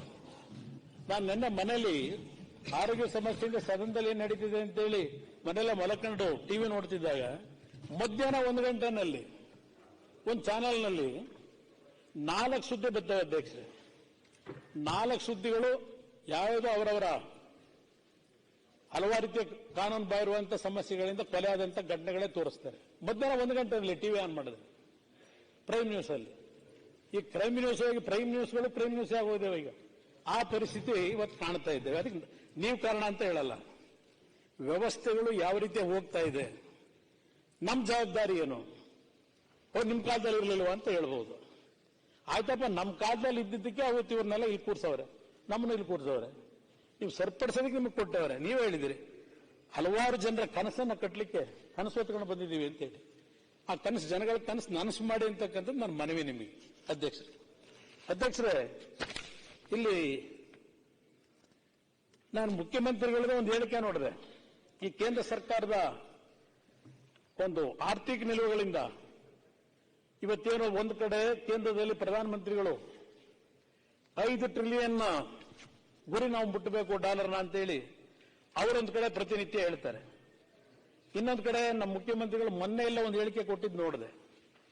ನಮ್ಮ ರಾಜ್ಯವನ್ನ $1 ಟ್ರಿಲಿಯನ್ ತಗೊಂಡು ಹೋಗ್ತಕ್ಕಂಥದ್ದಕ್ಕೆ ನಾವು ಗುರಿ ಮುಟ್ಲಿಕ್ಕೆ ಈಗಿನ ಒಂದು ಪರಿಸ್ಥಿತಿಗಳು 2032ನೇ ಇಸ್ವಿಗೆ ಹೋದ್ರು ನಾವು ರೀಚ್ ಆಗೋದು ಕಷ್ಟ ಇದೆ ಅಂತ ಹೇಳಿ ಅವರ ಒಂದು ರಿಯಾಕ್ಷನ್ ಕೊಟ್ಟಿರೋದನ್ನು ನೋಡಿದ್ದೇನೆ ಅಧ್ಯಕ್ಷ.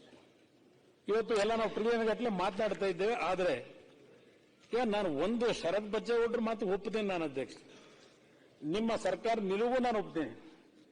ಇವತ್ತು ಈ ಬಡತನ ಅಂತಕ್ಕಂಥದ್ದು ಏನಿದೆಯಲ್ಲ ದೇಶದಲ್ಲಿ, ಹಸುವಿನ ಪ್ರಮಾಣ ಏನಿದೆ, ಪಾವರ್ಟಿ ಏನಿದೆ, ಪರ್ ಕ್ಯಾಪಿಟಲ್ ಏನಿದೆ, ಇದೆಲ್ಲ ಇವತ್ತು ಇರ್ತಕ್ಕಂಥ ವಾಸ್ತವಾಂಶಗಳೇ. ಅದು ನಾವೇನು ಬಣ್ಣ ಕಟ್ಟಿ ಹೇಳಲಿಕ್ಕೆ ಆಗೋದಿಲ್ಲ. ಇವತ್ತು ಈ ದೇಶದ ಸಂಪತ್ತು ಒಂದು 10% ಜನ 60 ದೇಶದ GDP ಏನಿದೆ ಪರ್ಸೆಂಟ್ ಅವ್ರಿಗೆ ಹೋಗ್ತದೆ. ಮೊನ್ನೆ ಯಾವುದೋ ಒಂದು ಪತ್ರಿಕೆಯಲ್ಲಿ ನೋಡ್ತಾ ಇದ್ದೆ ಅಧ್ಯಕ್ಷರೇ, ಈ ದೇಶದ ಒಬ್ಬ ಶ್ರೀಮಂತ ಅವ್ರಿಗೆ ಇರ್ತಕ್ಕಂಥ ಆದಾಯ ಏನಿದೆ, ಪ್ರತಿ ನಿಮಿಷಕ್ಕೆ 2,000 ರೂಪಾಯಿಗಳನ್ನ ನಂದಲ್ಲ ಅಂತೇಳಿ ಗಿಫ್ಟ್ ಕೊಡ್ತಾ ಹೋದ್ರು. 2,000 ರೂಪಾಯಿನ ಪ್ರತಿ ನಿಮಿಷಕ್ಕೆ. 6,000 ವರ್ಷಗಳಾದರೂ ಆ ವ್ಯಕ್ತಿಯ ಕುಟುಂಬದ ಹಣ ಕರಗಲ್ಲ. ಇವತ್ತು ನೀವು ಇದೆಲ್ಲ ಯೋಚನೆ ಮಾಡಿನೇ ಮಾಡಿದ್ದೀರಿ ಗ್ಯಾರಂಟಿ ಕಾರ್ಯಕ್ರಮ. ನನಗೆ ಇದಕ್ಕೆ ಇಷ್ಟ ಇಲ್ಲ, ಅಸೂಯೇನೂ ಇಲ್ಲ, ಅಭಿನಂದಿಸ್ತೀನಿ ನಿಮಗೆ. ಆದರೆ ಈ ಕಾರ್ಯಕ್ರಮದಿಂದ ಎಷ್ಟರ ಮಟ್ಟಿಗೆ ನಾವು ನಿಮ್ಮ ಒಂದು ಕನಸಿದೆಯಲ್ಲ ಅವ್ರನ್ನೆಲ್ಲ ಮೇಲೆತ್ತಬೇಕು, ಅವ್ರನ್ನೂ ಇವತ್ತು ಬದುಕಿನ ದಾರಿನಲ್ಲಿ ಒಂದು ನೆಮ್ಮದಿಯ ಬದುಕು ಕೊಡಬೇಕು ಅಂತಕ್ಕಂಥದ್ದು ಇದೆಯಲ್ಲ, ಅದು ಎಷ್ಟರ ಮಟ್ಟಿಗೆ ಸಕ್ಸಸ್ ಆಗ್ತಿದೆ ಅಂತಕ್ಕಂಥದ್ದು ನಿಮ್ಮ ಆತ್ಮವಿಮರ್ಶೆಗೆ ಬಿಡ್ತೀನಿ ನಾನು ಇವತ್ತು ಈ ಕಾರ್ಯಕ್ರಮಗಳಿಂದ. ಅಧ್ಯಕ್ಷರೇ, ಈ 5 ಟ್ರಿಲಿಯನ್ ಇದೆಲ್ಲ 2047ಕ್ಕೆ ಅದೇನು ನಮ್ಮ ಕೇಂದ್ರ ಸರ್ಕಾರ ಅಮೃತ ಕಾಲ ಅಂದ್ರೆ ನಮ್ಮ ಮುಖ್ಯಮಂತ್ರಿಗಳು ಅದೇನೋ ವಿಷಾಕಾಲ ಅಂತಲೂ ಅದೇನೋ ಹೇಳಿದ್ರು ಮೊನ್ನೆ. ಅಮೃತ ಕಾಲ ಎಲ್ಲಿದೆ, ವಿಷಾಕಾಲ ಅಂತ ಏನೋ ಹೇಳ್ಕೊಂಡಿದ್ದಾರೆ. ಅದೆಲ್ಲ ಒಂದು ಭಾಗ ಇರಲಿ ಅಧ್ಯಕ್ಷರೇ. ಯಾಕೆ ನಾನು ಹೇಳ್ತಾ ಇದ್ದೇನೆ, ಇವತ್ತು ಅಸಮತೋಲನ ಅಂತಕ್ಕಂಥದ್ದೇನಿದೆ, ನಾನು ನಮ್ಮ ಸ್ನೇಹಿತರುಗಳಿಗೆ ಹೇಳ್ತೇನೆ. ಇವತ್ತು ಅಧ್ಯಕ್ಷರೇ, ನಾನು ಯಾವಾಗ ನಮ್ಮ ರಾಜ್ಯಕ್ಕೆ ಅನ್ಯಾಯ ಆಗ್ತಿದೆ ಅಂತ ಹೇಳಿ ಈಗಿನ ಸರ್ಕಾರದಲ್ಲಿ ಪ್ರತಿದಿನ ನಡೀತಾ ಇದೆ. ಇದು ಅಧ್ಯಕ್ಷರೇ 1952ರ ಫಸ್ಟ್ ಫೈನಾನ್ಸ್ ಕಮಿಷನ್ನ ಮೊದಲನೇ ರಿಪೋರ್ಟ್ ಇದು, 5 ವರ್ಷಕ್ಕೆ. ನಾನು 15ನೇ ಫೈನಾನ್ಸ್ ಕಮಿಷನ್ ವರೆಗೆ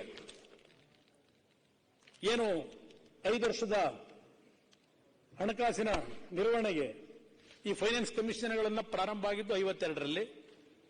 ಅಲ್ಲಿಂದ ಇಲ್ಲಿವರೆಗೆ ಏನಿದೆ 15ನೇ ಫೈನಾನ್ಸ್ ಕಮಿಷನ್ ವರೆಗೆ ಎಲ್ಲ ತರಿಸ್ಕೊಂಡೆ ಅಧ್ಯಕ್ಷ ನೋಡೋಣ ಅಂತೇಳಿ ಸುಮಾರು 2-3 ಸಾವಿರ ಪುಟ ಇದೆ. ಇದು ಯಾವ ರೀತಿ ಪ್ರಾರಂಭ ಆಯಿತು 1952ರಲ್ಲಿ. 52ರಲ್ಲಿ ದೇಶಕ್ಕೆ ಸ್ವಾತಂತ್ರ್ಯ ಬಂದ ಮೇಲೆ ಈ ಫೈನಾನ್ಸ್ ಕಮಿಷನ್ ಪ್ರಾರಂಭ ಆಗಿದ್ದು ಒಂದು ಭಾಗ. ಇಲ್ಲಿ ಬ್ರಿಟಿಷ್ನರ ಕಾಲದಲ್ಲಿ ಯಾವ ಪ್ರಾವಿನ್ಷಿಯಲ್ ಅಡ್ಮಿನಿಸ್ಟ್ರೇಷನ್ ಇತ್ತು, ಪ್ರಾವಿನ್ಷಿಯಲ್ ಅಡ್ಮಿನಿಸ್ಟ್ರೇಷನ್ 1919ರಲ್ಲಿ ಯಾವ ರೀತಿ ಆರ್ಥಿಕ ನಿರ್ವಹಣೆಯನ್ನು ಮಾಡಬೇಕು ಅಂತ ಹೇಳಿ ಪ್ರಾರಂಭ ಆದಂಥದ್ದು. 1935 ಮತ್ತೆ ಅದು ಕೆಲವು ಮಾಡಿಫಿಕೇಶನ್ ಮಾಡ್ಕೊಂಡಿದ್ದಾರೆ. ಯಾಕಿದನ್ನು ನಾನು ಹೇಳ್ತಾ ಇದ್ದೇನೆ ಅಂದ್ರೆ, ನಾನು ಸುಮ್ಮನೆ ಇವತ್ತು ಈ ಚರ್ಚೆ ಮಾಡ್ಲಿಕ್ಕೆ ನಿಂತಿಲ್ಲ. ಇಲ್ಲಿ ವಿಷಯ ತಿಳ್ಕೊಳ್ಳೋಣ ಅಂತ ಹೇಳಿ. ನಾವೇನು ದೊಡ್ಡ ಪಂಡಿತರಲ್ಲ, ನಾವೆಲ್ಲ ಕನ್ನಡ ಮೀಡಿಯಂ ಅಲ್ಲಿ ಓದ್ ಬಂದಿರೋರು. ಇದನ್ನೆಲ್ಲ ನೋಡೋಣ ಅಂತೇಳಿ ಯಾತಕ್ಕೆ ಈ ತರ ಆಗ್ತಿದೆ ಅಂತೇಳಿ ನನ್ನ ಕಾಂಗ್ರೆಸ್ನ ಸ್ನೇಹಿತರುಗಳಿಗೆ ಹೇಳ್ತೀನಿ. ನಾನು ಗೌರವಾನ್ವಿತ ಮಾಜಿ ದಿವಂಗತ ನೆಹರು ಅವರ ಬಗ್ಗೆನೂ ಚರ್ಚೆ ಮಾಡಲ್ಲ, ಸಣ್ಣದಾಗಿ ಮಾತಾಡಲ್ಲ. ಅವರವರದೇ ಆದಂತಹ ಕಾಂಟ್ರಿಬ್ಯೂಷನ್ ಈ ದೇಶಕ್ಕೆ ಅವರವರೇ ಕೊಟ್ಟಿದ್ದಾರೆ. ಈ ದೇಶ ಸ್ವಾತಂತ್ರ್ಯ ಬಂದ ನಂತರ 17 ವರ್ಷ ನೆಹರು ಮುಖ್ಯಮಂತ್ರಿ, ಪ್ರಧಾನಮಂತ್ರಿ. ಅದಾದ ಮೇಲೆ ಲಾಲ್ ಬಹದ್ದೂರ್ ಶಾಸ್ತ್ರಿ ಬಂದರು, ಅವರು ಉತ್ತರ ಪ್ರದೇಶದವರೇ, ಇವರು ಉತ್ತರ ಪ್ರದೇಶದವರೇ. ಅವರೊಂದು ವರ್ಷ 1.25 ವರ್ಷ ಇದ್ರೇನು. ಅದಾದ ಮೇಲೆ ಇಂದಿರಾ ಗಾಂಧಿ ಅವರು ಬಂದರು, 15 ವರ್ಷ ಅವರು ಮುಖ್ಯಮಂತ್ರಿ, ಪ್ರಧಾನಮಂತ್ರಿ, ಅವರು ಉತ್ತರ ಪ್ರದೇಶ. ಅವರಾದ ಮೇಲೆ ರಾಜೀವ್ ಗಾಂಧಿ ಅವರು ಬಂದರು, 5 ವರ್ಷ, ಅವರು ಉತ್ತರ ಪ್ರದೇಶ. ಎಷ್ಟು ವರ್ಷ ಆಳ್ವಿಕೆ ಆಯಿತು ಅಧ್ಯಕ್ಷರೇ ಉತ್ತರ ಪ್ರದೇಶದ ಪ್ರಧಾನಮಂತ್ರಿಗಳು? ವಿ.ಪಿ. ಸಿಂಗ್ ಅವರು ಸ್ವಲ್ಪ ದಿವಸ ಇದ್ರು. ಯಾತಕ್ಕೆ ಉತ್ತರ ಪ್ರದೇಶ ಇವತ್ತು ಸಹ ಹೀಗೆ ನೀವು ಚರ್ಚೆ ಮಾಡ್ತಾ ಇದ್ದೀರಿ? ಕೇಂದ್ರ ಸರ್ಕಾರದ 100 ಶೇರ್ನಲ್ಲಿ 17-18 ಶೇರು ಇವತ್ತೇನು ಸಂಪಾದನೆ ಉತ್ತರ ಪ್ರದೇಶಕ್ಕೆ ಹೋಗ್ತಾ ಇದೆ ಅಂತೇಳಿ ಈಗೇನು ಚರ್ಚೆ ಮಾಡ್ತಾ ಇದ್ದೀರಿ? ಯಾತಕ್ಕೆ ಪರಿಸ್ಥಿತಿಗೆ ನಾವು ಬಂದಿದ್ದೇವೆ ಈ 77 ವರ್ಷಗಳ ನಂತರ? ಉತ್ತರ ಪ್ರದೇಶದ ಪ್ರಧಾನಮಂತ್ರಿಗಳು 47-48 ವರ್ಷ ಸ್ವಾತಂತ್ರ್ಯ ಬಂದ ಮೇಲೆ. ಯಾತಕ ದೇಶದ ಅಲ್ಲಿ ರಾಜ್ಯದ ಬಡತನ ಇನ್ನೂ ಇದೆ, ಅಲ್ಲಿ ಅಡ್ಮಿನಿಸ್ಟ್ರೇಷನ್ಗೆ ಏನಾಯ್ತು? ಇದು ಎಲ್ಲರೂ ಸೇರಿ ಚಿಂತೆ ಮಾಡಬೇಕಿದೆ ಅಧ್ಯಕ್ಷರೇ, ನನ್ನ ಅಭಿಪ್ರಾಯದಲ್ಲಿ. ಅಧ್ಯಕ್ಷರೇ, ಇಲ್ಲಿ ನಾನು ಹೇಳಿದೆ ಜನಸ್ಪಂದನದ ಹೇಳ್ತಾ ಇದ್ದೆ. ನಾನು ಆಕ್ಸಿಡೆಂಟಲ್ ಚೀಫ್ ಮಿನಿಸ್ಟರ್ ಆಗಿ ಅಧ್ಯಕ್ಷರೇ ಶನಿವಾರ ಇಲ್ಲಿ ಬೆಂಗಳೂರಿನಲ್ಲಿದ್ದಾಗ ನಾನು ಜನಸ್ಪಂದನ ಕಾರ್ಯಕ್ರಮ ಮಾಡಿದ್ದೀನಿ, ಜನತಾ ದರ್ಶನ. ನಾನು ಬಸ್ ಕೊಟ್ಟು ಜನ ಕರೆಸಲಿಲ್ಲ ಜನಸ್ಪಂದನಕ್ಕೆ. ಬಸ್ ಕೊಟ್ಟು ಸರ್ಕಾರದ ಅಧಿಕಾರಿಗಳನ್ನ ಜನ ಕರ್ಕೊಂಬನ್ನಿ ಅಂತ ಕರೆಸ್ಕೊಳ್ಳಿಲ್ಲ. ಬೆಳಗ್ಗೆ 9 ಗಂಟೆಗೆ ಜನಸ್ಪಂದನ ಕಾರ್ಯಕ್ರಮ ಮಾಡಿದ್ರೆ ಕೆಲವು ಬಾರಿ ರಾತ್ರಿ 1 ಗಂಟೆವರೆಗೆ ನಿರಂತರವಾಗಿ ಮಾಡಿದ್ದೀನಿ. ನಾನು ಈ ತರ ಮಾಡಿದ್ದೀನಿ ಅಂತೇಳಿ ದೊಡ್ಡ ದೊಡ್ಡ ಪುಟಗಟ್ಲೆ ನಾನೇನು ಜಾಹೀರಾತಿಯಲ್ಲೂ ಹಾಕ್ಸ್ಕೊಳ್ಳಿಲ್ಲ. ಜನಗಳ ದುಡ್ಡು ಖರ್ಚು ಮಾಡಲಿಲ್ಲ ನಾನು, ಸರ್ಕಾರ ತೆರಿಗೆ ಹಣ ಎಂದೂ ಹಾಕ್ಸ್ಕೊಂಡಿಲ್ಲ ನಾನು. ಅವತ್ತು ನೋಡಿದ್ದಾರೆ, ಬಹಳ ಜನ ನೋಡಿದ್ದಾರೆ. ಅವತ್ತಿನ ಜನತಾ ದರ್ಶನ ಬೆಳಗ್ಗೆ 9 ಗಂಟೆಗೆ ತಿಂಡಿ ತಿಂದು ಬಂದ್ರೆ ರಾತ್ರಿ 12 ಗಂಟೆ 1 ಗಂಟೆವರೆಗೆ ಬರೀ ನೀರು ಕುಡಿದು ಜನಗಳನ್ನ ಭೇಟಿ ಮಾಡ್ತಾ ಇದ್ದೆ. ಬಂದು ಜನಕ್ಕೆ ಕುರ್ಚಿ ಹಾಕಿ ನಾನು 12 ಗಂಟೆ 13 ಗಂಟೆ ನಿಂತು ಪ್ರತಿಯೊಬ್ಬ ಜನರ ಅಹವಾಲುಗಳು ಕೇಳಿದ್ದೇನೆ.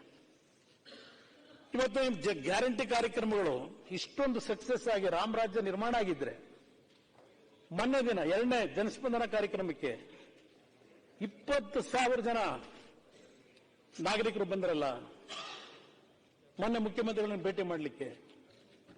ಹಾಗೆ ಜನತಾ ದರ್ಶನ, ಜನತಾ ಸ್ಪಂದನ ಕಾರ್ಯಕ್ರಮ, ಜನಸ್ಪಂದನ ಕಾರ್ಯಕ್ರಮ, ನಿಮ್ ಗ್ಯಾರಂಟಿ ಕಾರ್ಯಕ್ರಮಗಳಿಂದ ಎಷ್ಟು ಮಟ್ಟಿಗೆ ಅವ್ರ ಬದುಕು ಹಸನಾಗಿದೆ? ಯಾತಕ್ಕೆ ಬಂದರು? ಜನತಾ ದರ್ಶನದಲ್ಲೂ ಹೇಳಿದ್ದಾರೆ, ನಮಗೆ ಇನ್ನು ಗೃಹಲಕ್ಷ್ಮಿ ದುಡ್ಡು ಬಂದಿಲ್ಲ, ರೆವಿನ್ಯೂ ಇಲಾಖೆಗಳದ್ದು ಹಲವಾರು ಸಮಸ್ಯೆಗಳು ಅದೇ ಜಾಸ್ತಿ ಬರೋದು ನೋಡಿದ್ದೀನಿ, ನನಗೂ ಅನುಭವ ಇದೆ. ಅವತ್ತಿನ ಬಡತನದಲ್ಲಿ ಜನ ಬರ್ತಿದ್ದಾರದೇನಿತ್ತು, ಅಂಗವಿಕಲರದ್ದೇನಿತ್ತು ಎಲ್ಲ ನೋಡಿದ್ದೇವೆ. ನಾನು 2006ರಲ್ಲಿ ಮುಖ್ಯಮಂತ್ರಿ ಇದ್ದಾಗ 1,000 ಜನ ಆ ಅಂಗವಿಕಲ ಮಕ್ಕಳಿಗೆ ಉದ್ಯೋಗ ಕೊಟ್ಟಿದ್ವು ಕೆಬಿನಲ್ಲಿ. 2ನೇ ಬಾರಿ ಅವ್ರ ಜೊತೆ ಸರ್ಕಾರ ಮಾಡಿದಾಗ ಅವ್ರಿಗೆ ಪರ್ಮನೆಂಟ್ ಮಾಡಿಕೊಟ್ಟೆ. ಇವತ್ತು 85,000 ಸಂಬಳ ತಗೋತಾರಲ್ಲಿ KIB-ನಲ್ಲಿ, ನಿಮ್ಮ ಇಲಾಖೆನಲ್ಲಿ ಸರ್.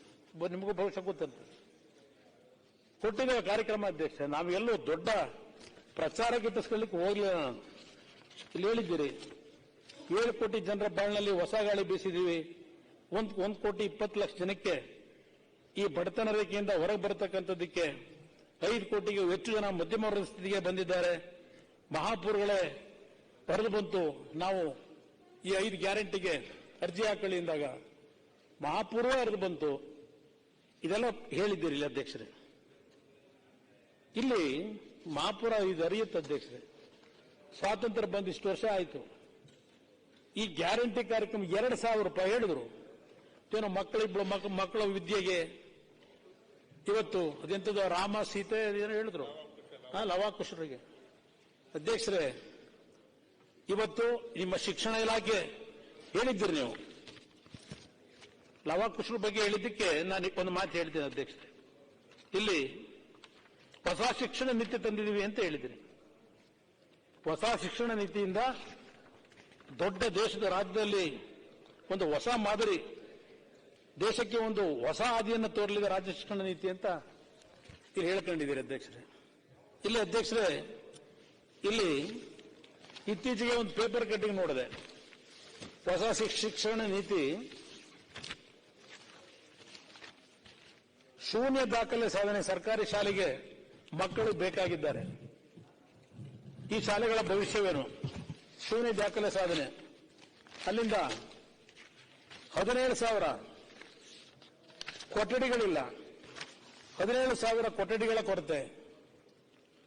ಇವತ್ತು ಈ ಪರಿಸ್ಥಿತಿನಲ್ಲಿ ನಾವಿದ್ದೇವೆ ಶಿಕ್ಷಣ ಇಲಾಖೆಯಲ್ಲಿ ಅಧ್ಯಕ್ಷ. ಇದು ನಾವು ಶಿಕ್ಷಣ ಕೊಡ್ತಾ ಇದ್ದೀವಿ. ಅದೆಂಥದ್ದು ಪಾಪ ಇತ್ತೀಚೆಗೆ ಅದೇನೋ ಹಿಂದೆ ಏನೇನಾಗಿದೆ ಗೊತ್ತಿಲ್ಲ ನನಗೆ. ಇತ್ತೀಚೆಗೇನೋ ಪೇಪರ್ಗಳಲ್ಲಿ ಬಂದಿದೆ ಈಗ ನಿಮ್ಮ ಸರ್ಕಾರ ಬಂದ ಮೇಲೆ. ಆ ಮಕ್ಕಳ ಕೈನಲ್ಲಿ ಆ ಶೌಚಾಲಯ ಕ್ಲೀನ್ ಮಾಡಿಸ್ತಾ ಇದ್ದೀರಿ ಅಂತೇಳಿ ಟಾಯ್ಲೆಟ್ಗಳನ್ನ.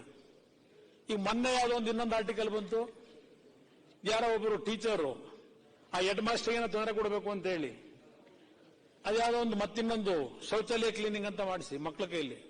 ಇದೇನೋ ಒಂದು ರಾಜಕೀಯ ಆಗಿದೆ ಅಂತೇಳಿ ಇನ್ನೊಂದು ಆರ್ಟಿಕಲ್ ನೋಡಿದೆ. ಇವತ್ತು ಇಂಥ ಒಂದು ಅದೇನೋ ಕೇಂದ್ರ ಸರ್ಕಾರದ ಶಿಕ್ಷಣ ನೀತಿನ ರದ್ದು ಮಾಡಿ ರಾಜ್ಯದ ಶಿಕ್ಷಣ ನೀತಿ ತರಲಿಕ್ಕೆ ಹೊರಟಿದ್ದೀರಿ. ಟೀಚರ್ಗಳು ನೋಡ್ತಾ ಇದ್ದೀನಿ ಪ್ರತಿನಿತ್ಯ ಪತ್ರಿಕೆ, ನಮ್ಮ ಶಿಕ್ಷಣ ಸಚಿವರು 18,000 ಶಿಕ್ಷಕರನ್ನ ನೇಮಕಾತಿಗೆ ಸರ್ಕಾರದ ಮುಂದೆ ಪ್ರಸ್ತಾವನೆ ಇಟ್ಟಿದ್ದೇವೆ. ಹಣಕಾಸು ಇಲಾಖೆಗೆ ಪ್ರಸ್ತಾವನೆ ಇಟ್ಟಿದ್ದೇವೆ. 9 ತಿಂಗಳು 10 ತಿಂಗಳಾಯಿತು. 10 ತಿಂಗಳಾಯಿತು. ಇದರ ಜೊತೆಗೆ ಅಧ್ಯಕ್ಷರೇ, ಈ ರೀತಿ ಶಿಕ್ಷಣ ನೀತಿ ಇದೆಯಲ್ಲ ಅದರ ಬಗ್ಗೆ ಚರ್ಚೆ ಮಾಡಕ್ ಹೋದರೆ ಯಾವುದೋ ನನಗೆ ಇವತ್ತು ಯಾರೋ ಒಬ್ರು ವಾಟ್ಸಪ್ ಮಾಡಿದ್ರು. ಎಲ್ಲ ನಿಮ್ಮ ನೆನ್ನೆ ಬಹುಶಃ ಅಶೋಕ್ ಅವರು ಮಾತನಾಡಿರ್ಬೇಕು. ವಿದ್ಯಾರ್ಥಿ ವೇತನದ್ದು ಯಾವ್ಯಾವ ಇದರಲ್ಲಿ ಏನೇನಾಗಿದೆ, ಸೋಷಿಯಲ್ ವೆಲ್ಫೇರ್ ಡಿಪಾರ್ಟ್ಮೆಂಟ್ನಲ್ಲಿ ಏನೇನಾಗಿದೆ ಅಂತೇಳಿ ಕಾರ್ಮಿಕ ಇಲಾಖೆ ಈಗಲೂ ಅದೇನೋ ಮಂತ್ರಿಗಳು ದಿನಾ ಪತ್ರಿಕೆ ತೆಗೆದ್ರೆ 79% ನಕಲಿ ಕಾರ್ಡು ಅಂತಾರೆ. ಕಾರ್ಮಿಕ ಇಲಾಖೆನಲ್ಲಿ 79% ನಕಲಿ ಕಾರ್ಡ್ಗಳು ಕೊಟ್ಟವ್ರೆ ಅಂತ ಹೇಳಿ. ನಕಲಿ ಕಾರ್ಡು ಅಂತ ಆದ್ಮೇಲೆ ಸರಿಪಡಿಸಕ್ಕಾದ್ರೂ ಸರಿಪಡಿಸಬೇಕಲ್ಲ. ಅದು ಹೇಳ್ಕೊಂಡು ಯಾರು ಜಿನೇನಾಗಿ ಅನುಕೂಲ ಪಡಿಬೇಕಲ್ಲ, ಅವನಿಗೆ ಕೊಡದಿದ್ರೆ ಏನಾಗುತ್ತೆ? ಇದು ಅಧ್ಯಕ್ಷರೇ. ಅದಕ್ಕೆ ಮಹಾಪೂರ್ಗಳೇನು ಹರಿದು ಬಂದಿದೆ ಅಧ್ಯಕ್ಷರೇ. ಇಲ್ಲಿ ಯಾರೋ ಒಬ್ರು ಮೊನ್ನೆ ಸುಮ್ಮನೆ ನನಗೊಂದು ವಾಟ್ಸಪ್ ಅಲ್ಲಿ ಕಳಿಸ್ತಾರೆ ಅಧ್ಯಕ್ಷ. ಏನ್ ಹೇಳ್ತಾರೆ, 10 ತಿಂಗಳು 10 ಕೆಜಿ ಕೊಟ್ರೆ, 3 ತಿಂಗಳು 2,000 ಕೊಟ್ರೆ, 8 ತಿಂಗಳು ಉಚಿತ ಬಸ್ ಪ್ರಯಾಣ ಕೊಟ್ರೆ, 5 ತಿಂಗಳು ಮಹಿಳೆಯರಿಗೆ 2,000 ಕೊಟ್ಟರೆ, ಬಡವರು ಮಧ್ಯಮ ವರ್ಗಕ್ಕೆ ಏರುವುದೇ ಆದರೆ ಈ ದೇಶವನ್ನು, ಈ ರಾಜ್ಯವನ್ನು ಬಹುವರ್ಷ ಆಳ್ವಿಕೆ ಮಾಡಿದ ಕಾಂಗ್ರೆಸ್ ಪಕ್ಷ ಇಷ್ಟು ವರ್ಷ ಯಾರನ್ನು ಮೇಲ್ವರ್ಗಕ್ಕೆ ಏರಿಸಿತು ಎನ್ನುವ ಪ್ರಶ್ನೆ ದಡ್ಡರನ್ನು ಸಹ ಕಾಡ್ತಿದೆ ಅಂತೇಳಿ ಯಾರೊಬ್ರು ಮೊನ್ನೆ ಒಂದು ಟ್ವೀಟ್ ಮಾಡಿದ್ರು ನನಗೆ ಅಧ್ಯಕ್ಷರು. ಇಲ್ಲಿ ಅದರಿಂದ ಇವತ್ತು ಶಾಲಾ ಕಟ್ಟಡಗಳ ವಿಷಯದಲ್ಲಿ ಈ ಪರಿಸ್ಥಿತಿಯಲ್ಲಿದೆ. ಇನ್ನು ವಸತಿ ಇಲಾಖೆಯಲ್ಲಿ ಇರ್ತಕ್ಕಂಥ ನಮ್ಮ ವಸತಿ ಶಾಲೆಗಳ ಪರಿಸ್ಥಿತಿಗಳು, ಕಟ್ಟಬೇಕಾದ್ರೆ ಇರ್ತಕ್ಕಂಥ ನಮ್ಮ ಉತ್ಸಾಹ, ಅದು ಕಟ್ಟಿ ಅಲ್ಲಿ ಮಕ್ಕಳು ಅವರೇನು ಬದುಕಬೇಕಲ್ಲ, ಅಲ್ಲಿ ಓದಬೇಕಲ್ಲ, ಯಾವ ಮಟ್ಟಕ್ಕಲ್ಲಿ ಇಟ್ಟಿದ್ದೇವೆ ಅಂತಕ್ಕಂಥದ್ದು ಹಲವಾರು ಲೇಖನಗಳು ಬರೆದಿದ್ದಾರೆ. ಏನಿದೆ ಪರಿಸ್ಥಿತಿ ಅಂತ ಹೇಳಿ ಅದೆಲ್ಲವನ್ನ ನಾನು ಸುದೀರ್ಘವಾಗಿ ಚರ್ಚೆ ಮಾಡ್ಲಿಕ್ಕೆ ಹೋಗೋದಿಲ್ಲ ಅಧ್ಯಕ್ಷ. ನಿಮ್ಮ ಈ 8 ತಿಂಗಳ ಗಮನಾರ್ಹ ಸಾಧನೆ ಬಗ್ಗೆ ಆಕ್ಚುಲಿ ನೀವೇನು ಪಾಪ ಹೇಳ್ಕೊಂಡಿದ್ದೀರಿ, ಇದು ಬಹಳ ಕಠಿಣವಾಗ್ತದೆ. ನಾನು ಮಾತಾಡಕ್ ಹೋದ್ರೆ ನಿಮ್ಮ ಮನಸ್ಸಿಗೂ ನೋವಾಗ್ತದೆ. ನನಗೇನು ಬೈಯೋದ್ರಿಂದ ನನಗೇನು ಸಿಗ್ತದೆ? ನನಗೇನು ಸಿಗೋದಿಲ್ಲ ಅಧ್ಯಕ್ಷ. ಬಹಳ ಕಠಿಣವಾಗಿದೆ ಈ 5 ಗ್ಯಾರಂಟಿ ಬಗ್ಗೆ ಚರ್ಚೆ ಮಾಡಬೇಕು ಅಂದ್ರೆ. ಇನ್ನೂ 5 ಗ್ಯಾರಂಟಿ ಲೋಕಸಭೆಗೆ ಅನೌನ್ಸ್ ಮಾಡಿ ನಾಳೆ ಬಜೆಟ್ ಅಲ್ಲಿ. ಈ 5 ಗ್ಯಾರಂಟಿ ಜೊತೆಗೆ ಇನ್ನೂ 5 ಯಾವ್ದಾದ್ರು ಹೊಸಾಗಿ ಏನೋ ಕೊಟ್ಟರೆ ಯಾರಾದ್ರು ಕೊಡಿ, ಅಂದೇನು ಅಭ್ಯಂತರ ಇಲ್ಲ. ನಾನು ಈ ಸರ್ಕಾರ ದಿವಾಳಿಯಾಗಿದೆ ಅಂತ ಹೇಳಲ್ಲ. ನಮ್ಮ ರಾಜ್ಯ ಸರ್ಕಾರ ಇವತ್ತೂ ಸಹ ಖಜಾನೆ ಈ ನಾಡಿನ ಜನತೆ ಸಮೃದ್ಧಿಯಾಗಿ ಬೆಳೆಸ್ತಾರೆ. ನಮ್ಮ ರಾಜ್ಯದ ಸಂಪತ್ತು ಕರಗಲ್ಲ. ಆ ಸಂಪತ್ತನ್ನ ಯಾವ ರೀತಿ ಸದ್ಬಳಕೆ ಮಾಡ್ಕೋಬೇಕು, ಯಾವ ರೀತಿ ಜನರ ಬದುಕನ್ನ ಸರಿಪಡಿಸಬೇಕು, ಅದಕ್ಕೆ ನಿಮ್ಮ ಕಾರ್ಯಕ್ರಮಗಳು ಎಷ್ಟು ಮಟ್ಟಿಗೆ ಅದಕ್ಕೆ ಅನುಕೂಲಗಳಾಗ್ತಾ ಇದೆ ಇದನ್ನ ನೋಡ್ಬೇಕು ನೀವು. ಇಲ್ಲಿ ಅಧ್ಯಕ್ಷರೇ ಏನೋ ಹೇಳ್ಕೊಂಡಿದ್ದಾರೆ, 17,000 ಜನಕ್ಕೆ 16,000 ಜನಕ್ಕೆ ಕೆಲಸ ಕೊಟ್ಟಿದ್ದೀವಿ ಅಂತ ಹೇಳ್ತಾರೆ. ಈ ಕೇಳಿಸ್ಕೊತಾ ಇದ್ದೆ ಭಾಷಣ. 2.5 ಲಕ್ಷ ಉದ್ಯೋಗ ಖಾಲಿ ಇದೆ. 2.5 ಲಕ್ಷ ಉದ್ಯೋಗ, ಸರ್ಕಾರಿ ಉದ್ಯೋಗ ಖಾಲಿ. ಎಷ್ಟು ವರ್ಷದಿಂದ ಇದೆ? 10 ತಿಂಗಳಾಯ್ತು. ಇನ್ನು ಎಂಥದ್ದು ನಿಮ್ಮ ಎಂತ ನಿಧಿ ಅದು ಹುಡುಗ ಮಕ್ಕಳಿಗೆ, ಯುವಕರಿಗೆ ಯುವ ನಿಧಿ. ಈಗ ಅದೆಂಥದ್ದು ರಿಜಿಸ್ಟ್ರೇಷನ್ ಕರ್ಕೊಂಡವ್ರು ದುಡ್ಡು ಕೊಟ್ಟಿಲ್ಲ, ಇನ್ನು ದುಡ್ಡು ಕೊಟ್ಟಿಲ್ಲ. 3,000 1,500 ಕೊಡೋದಕ್ಕೆ ಈಗ ರಿಜಿಸ್ಟ್ರೇಷನ್ ಮಾಡಿಸ್ಕೊತಾ ಇದ್ದೀರಿ. ಮೊದಲು ಹೇಳಿದ್ದೇನು, ಆಮೇಲೆ ನೀವೀಗ ಕಂಡೀಷನ್ ಹಾಕೊಂಡ್ರಿ. ಎಲ್ಲದಕ್ಕೂ ಕಂಡೀಷನ್ ಹಾಕೊಂಡ್ರಿ. ವಿದ್ಯುತ್ ಶಕ್ತಿ ಅಯ್ಯೋ 3 ತಿಂಗಳಾಯ್ತಿದ್ದಂಗೆ ದುಡ್ಡು ಕಟ್ಟಕ್ಕಾಗ್ಲಿಲ್ವಲ್ಲಪ್ಪ, ಎಲ್ಲಿ ನಾಳೆ ಬೆಳಗ್ಗೆ ಬಂದು ಡಿಸ್ಕನೆಕ್ಟ್ ಮಾಡ್ಬಿಡ್ತಾರಪ್ಪ ಅಂತೇಳಿ ಯೋಚನೆ ಮಾಡಾರಂತೆ. ಏನಿದು ಕೊಡೋವರೆಗೂ ವಿದ್ಯುತ್ ಶಕ್ತಿ ಉಪಯೋಗ ಮಾಡ್ತಾನೆ ಇರಲಿಲ್ವ ಜನ ಈ ದೇಶದ ರಾಜ್ಯದಲ್ಲಿ? ಇದು ಕೊಟ್ಟ ಮೇಲೆ ಜನ ವಿದ್ಯುತ್ ಶಕ್ತಿ ಉಪಯೋಗ ಮಾಡ್ತಾವ್ರ? ಅದು ಹೇಳಿದ್ರೆ 200 ಯೂನಿಟ್ ಅಂದ್ರಿ. ಇರ್ಲಿ, ನಾನು ಅದಕ್ಕೆ ತಕರಾರು ತೆಗಿಯಲ್ಲ. ಯಾಕೆಂದ್ರೆ ಸರ್ಕಾರ ಘೋಷಣೆ ಮಾಡಿರ್ತೀರಿ, ಈ ನಾವು ರೈತರ ಸಾಲ ಸಂಪೂರ್ಣ ಮನ್ನಾ ಮಾಡ್ತೀವಿ ಅಂತ ಹೇಳಿದ್ದು. ನಾವು ಸಂಪೂರ್ಣ ಎಲ್ಲ ಮಾಡಕ್ಕಾಯ್ತು. ಅದಕ್ಕೆ ನಾವು ನಮ್ಮ ಕಾಲದ ನಾವು ನೀವು ಸೇರಿದಾಗಲೇ ಕೆಲವು ಗೈಡ್ಲೈನ್ಸ್ ಹಾಕಿದೀವಿ. ಅದು ಮಾಡಲೇಬೇಕಾಗ್ತದೆ, ಇಲ್ಲದಿದ್ರೆ ಸರ್ಕಾರ ನಡೆಸಬೇಕಲ್ಲ. ನಾನು ಅದಕ್ಕೆ ಟೀಕೆ ಮಾಡೋದಿಲ್ಲ. ಆದರೆ ನೀವು ಪ್ರತಿನಿತ್ಯ 200 ಯೂನಿಟ್ ಹೇಳ್ತೀರಿ. ಇಲ್ಲಿ 1,60,00,000 ಜನ ನೀವೇನು ತಗೊಂಡಿದ್ದೀರಿ, ಆವರೇಜಿಗೆ ಅರ್ಜಿ ಹಾಕೊಂಡ್ರು, ಅವ್ರಿಗೆ ಆವರೇಜ್ ಉಪಯೋಗ ಮಾಡ್ತಾ ಇರೋದೇ 50-60 ಯೂನಿಟ್. ಯಾರೋ ಒಂದು ಸ್ವಲ್ಪ ಜನ ಪರ್ಸೆಂಟೇಜ್ ಇದರಲ್ಲಿ 100, 120, 130 ಯೂನಿಟ್ ಯೂಸ್ ಮಾಡಬಹುದು. ಇರೋದೇ 53-54 ಯೂನಿಟ್ ಯೂಸ್ ಮಾಡ್ತಾರೆ ಆವರೇಜ್ ಅಷ್ಟೇ. 200 ಯೂನಿಟ್ ಎಲ್ಲಿಂದ ಬಂತಿಲ್ಲಿ? ಅದಷ್ಟೇ ಅಲ್ಲ ಅಧ್ಯಕ್ಷರೇ, ಈಗ ಬೇಸಿಗೆ ಶುರುವಾಯಿತು. ನಮ್ಮ ವಿದ್ಯುತ್ ಶಕ್ತಿ ಮಂತ್ರಿಗಳಿಗೆ ಹೇಳಲಿಕ್ಕೆ ಬಯಸ್ತೀನಿ, ಈಗ ಬೇಸಿಗೆ ಅಂತ ಹೇಳಿ ರಾತ್ರಿ ಟೈಮು ಹೆಂಗೋ ಕರೆಂಟ್ ಉಚಿತವಾಗಿ ಕೊಡ್ತಾರಲ್ಲ ಅಂತ ಹೇಳಿ ಪಾಪ ಸೆಕೆ ತಡಿಲಾರದೆ ಫ್ಯಾನ್ ಎಸಿನ ಹಾಕೊಂಡ್ಬಿಟ್ರೆ, ಇಲ್ಲ ಮನೆಯಲ್ಲಿರೋ ನಿಮ್ಮ ರೆಫ್ರಿಜರೇಟರ್ಗಳನ್ನ ಏನಾರು ಒಂದು 2 ಗಂಟೆ ಜಾಸ್ತಿ ಆನ್ ಮಾಡಿಟ್ಬಿಟ್ರೆ, ನೀವು ಲಿಮಿಟ್ ಕೊಟ್ಟಿದ್ದೀರಲ್ಲ ಈಗ ಆವರೇಜ್ ಮಾಡಿ, ಏನಾದ್ರು 1 ಯೂನಿಟ್ ಜಾಸ್ತಿ ಆದ್ರೂ ಅವನಿಗೆ ಏನ್ ಮಾಡ್ತೀರಿ? 1 ಯೂನಿಟ್ ಜಾಸ್ತಿ ಮಾಡಿದ್ರು ಎಷ್ಟು ವಸೂಲಿ ಮಾಡ್ತೀರಿ? ಇಲ್ಲ, ಯಾವ್ದು ನಾವು ಕೊಟ್ಟಿದೀವಿ, ಅವರೇಜ್ ಕೊಟ್ಟಿದೀವಿ ಅಪ್ ಟು 200 ಯೂನಿಟ್ ತನಕ, ಆ ಡಿಫ್ರೆನ್ಸ್ಗೆ ಮಾತ್ರ ಅವ್ರು ಚಾರ್ಜ್ ಕೊಟ್ರೆ ಸಾಕು. ಅಲ್ಲಿ ಕಟ್ಟಬೇಕಲ್ಲ ಅಲ್ಲಿಗೆ, ಆ ಡಿಫ್ರೆನ್ಸ್ಗೆ ಮಾತ್ರ. ಅದಕ್ಕೆ ಹೇಳ್ತಾ ಇರೋದು, ಅವರೇನು 1 ಯೂನಿಟ್ ಜಾಸ್ತಿ ಮಾಡಿದ ಕೂಡಲೇ ಅವ್ರು ಡಿಸ್ಕನೆಕ್ಟ್ ಮಾಡೋದಿಲ್ಲ, ಅವರಿಗೂ ಸಮೇತ ಅವಕಾಶ ಮಾಡಿಕೊಟ್ಟಿದೀವಿ. ಆ ಡಿಫ್ರೆನ್ಸ್ಗೆ ಚಾರ್ಜ್ ಕೊಡ್ಬೇಕಷ್ಟೇ. ಎಲ್ಲ ಜನ ಇರ್ಲಿ, ನಾನು ಟೀಕೆ ಮಾಡಕ್ ಹೋಗಲ್ಲ. ಏನೋ ಮಾಡಿದ್ರೆ ಮಾಡ್ಕೊಳ್ಳಿ, ನೋಡೋಣ, ತೊಂದರೆ ಇಲ್ಲ. 5 ಗ್ಯಾರಂಟಿಯಿಂದ ಈಗ ಮುಂದೆಲ್ಲ ನೋಡೋಣ ಏನೇನಾಗುತ್ತೆ. ನಾವು ತಲೆ ಕೆಡಿಸ್ಕೊಳ್ಳೋದು ಬೇಡ, ನಾವೆಲ್ಲ ಅದ್ರ ಬಗ್ಗೆ ಟೀಕೆ ಮಾಡೋದು ಬೇಡ ಸರ್. ಈಗ ಅಧ್ಯಕ್ಷರೇ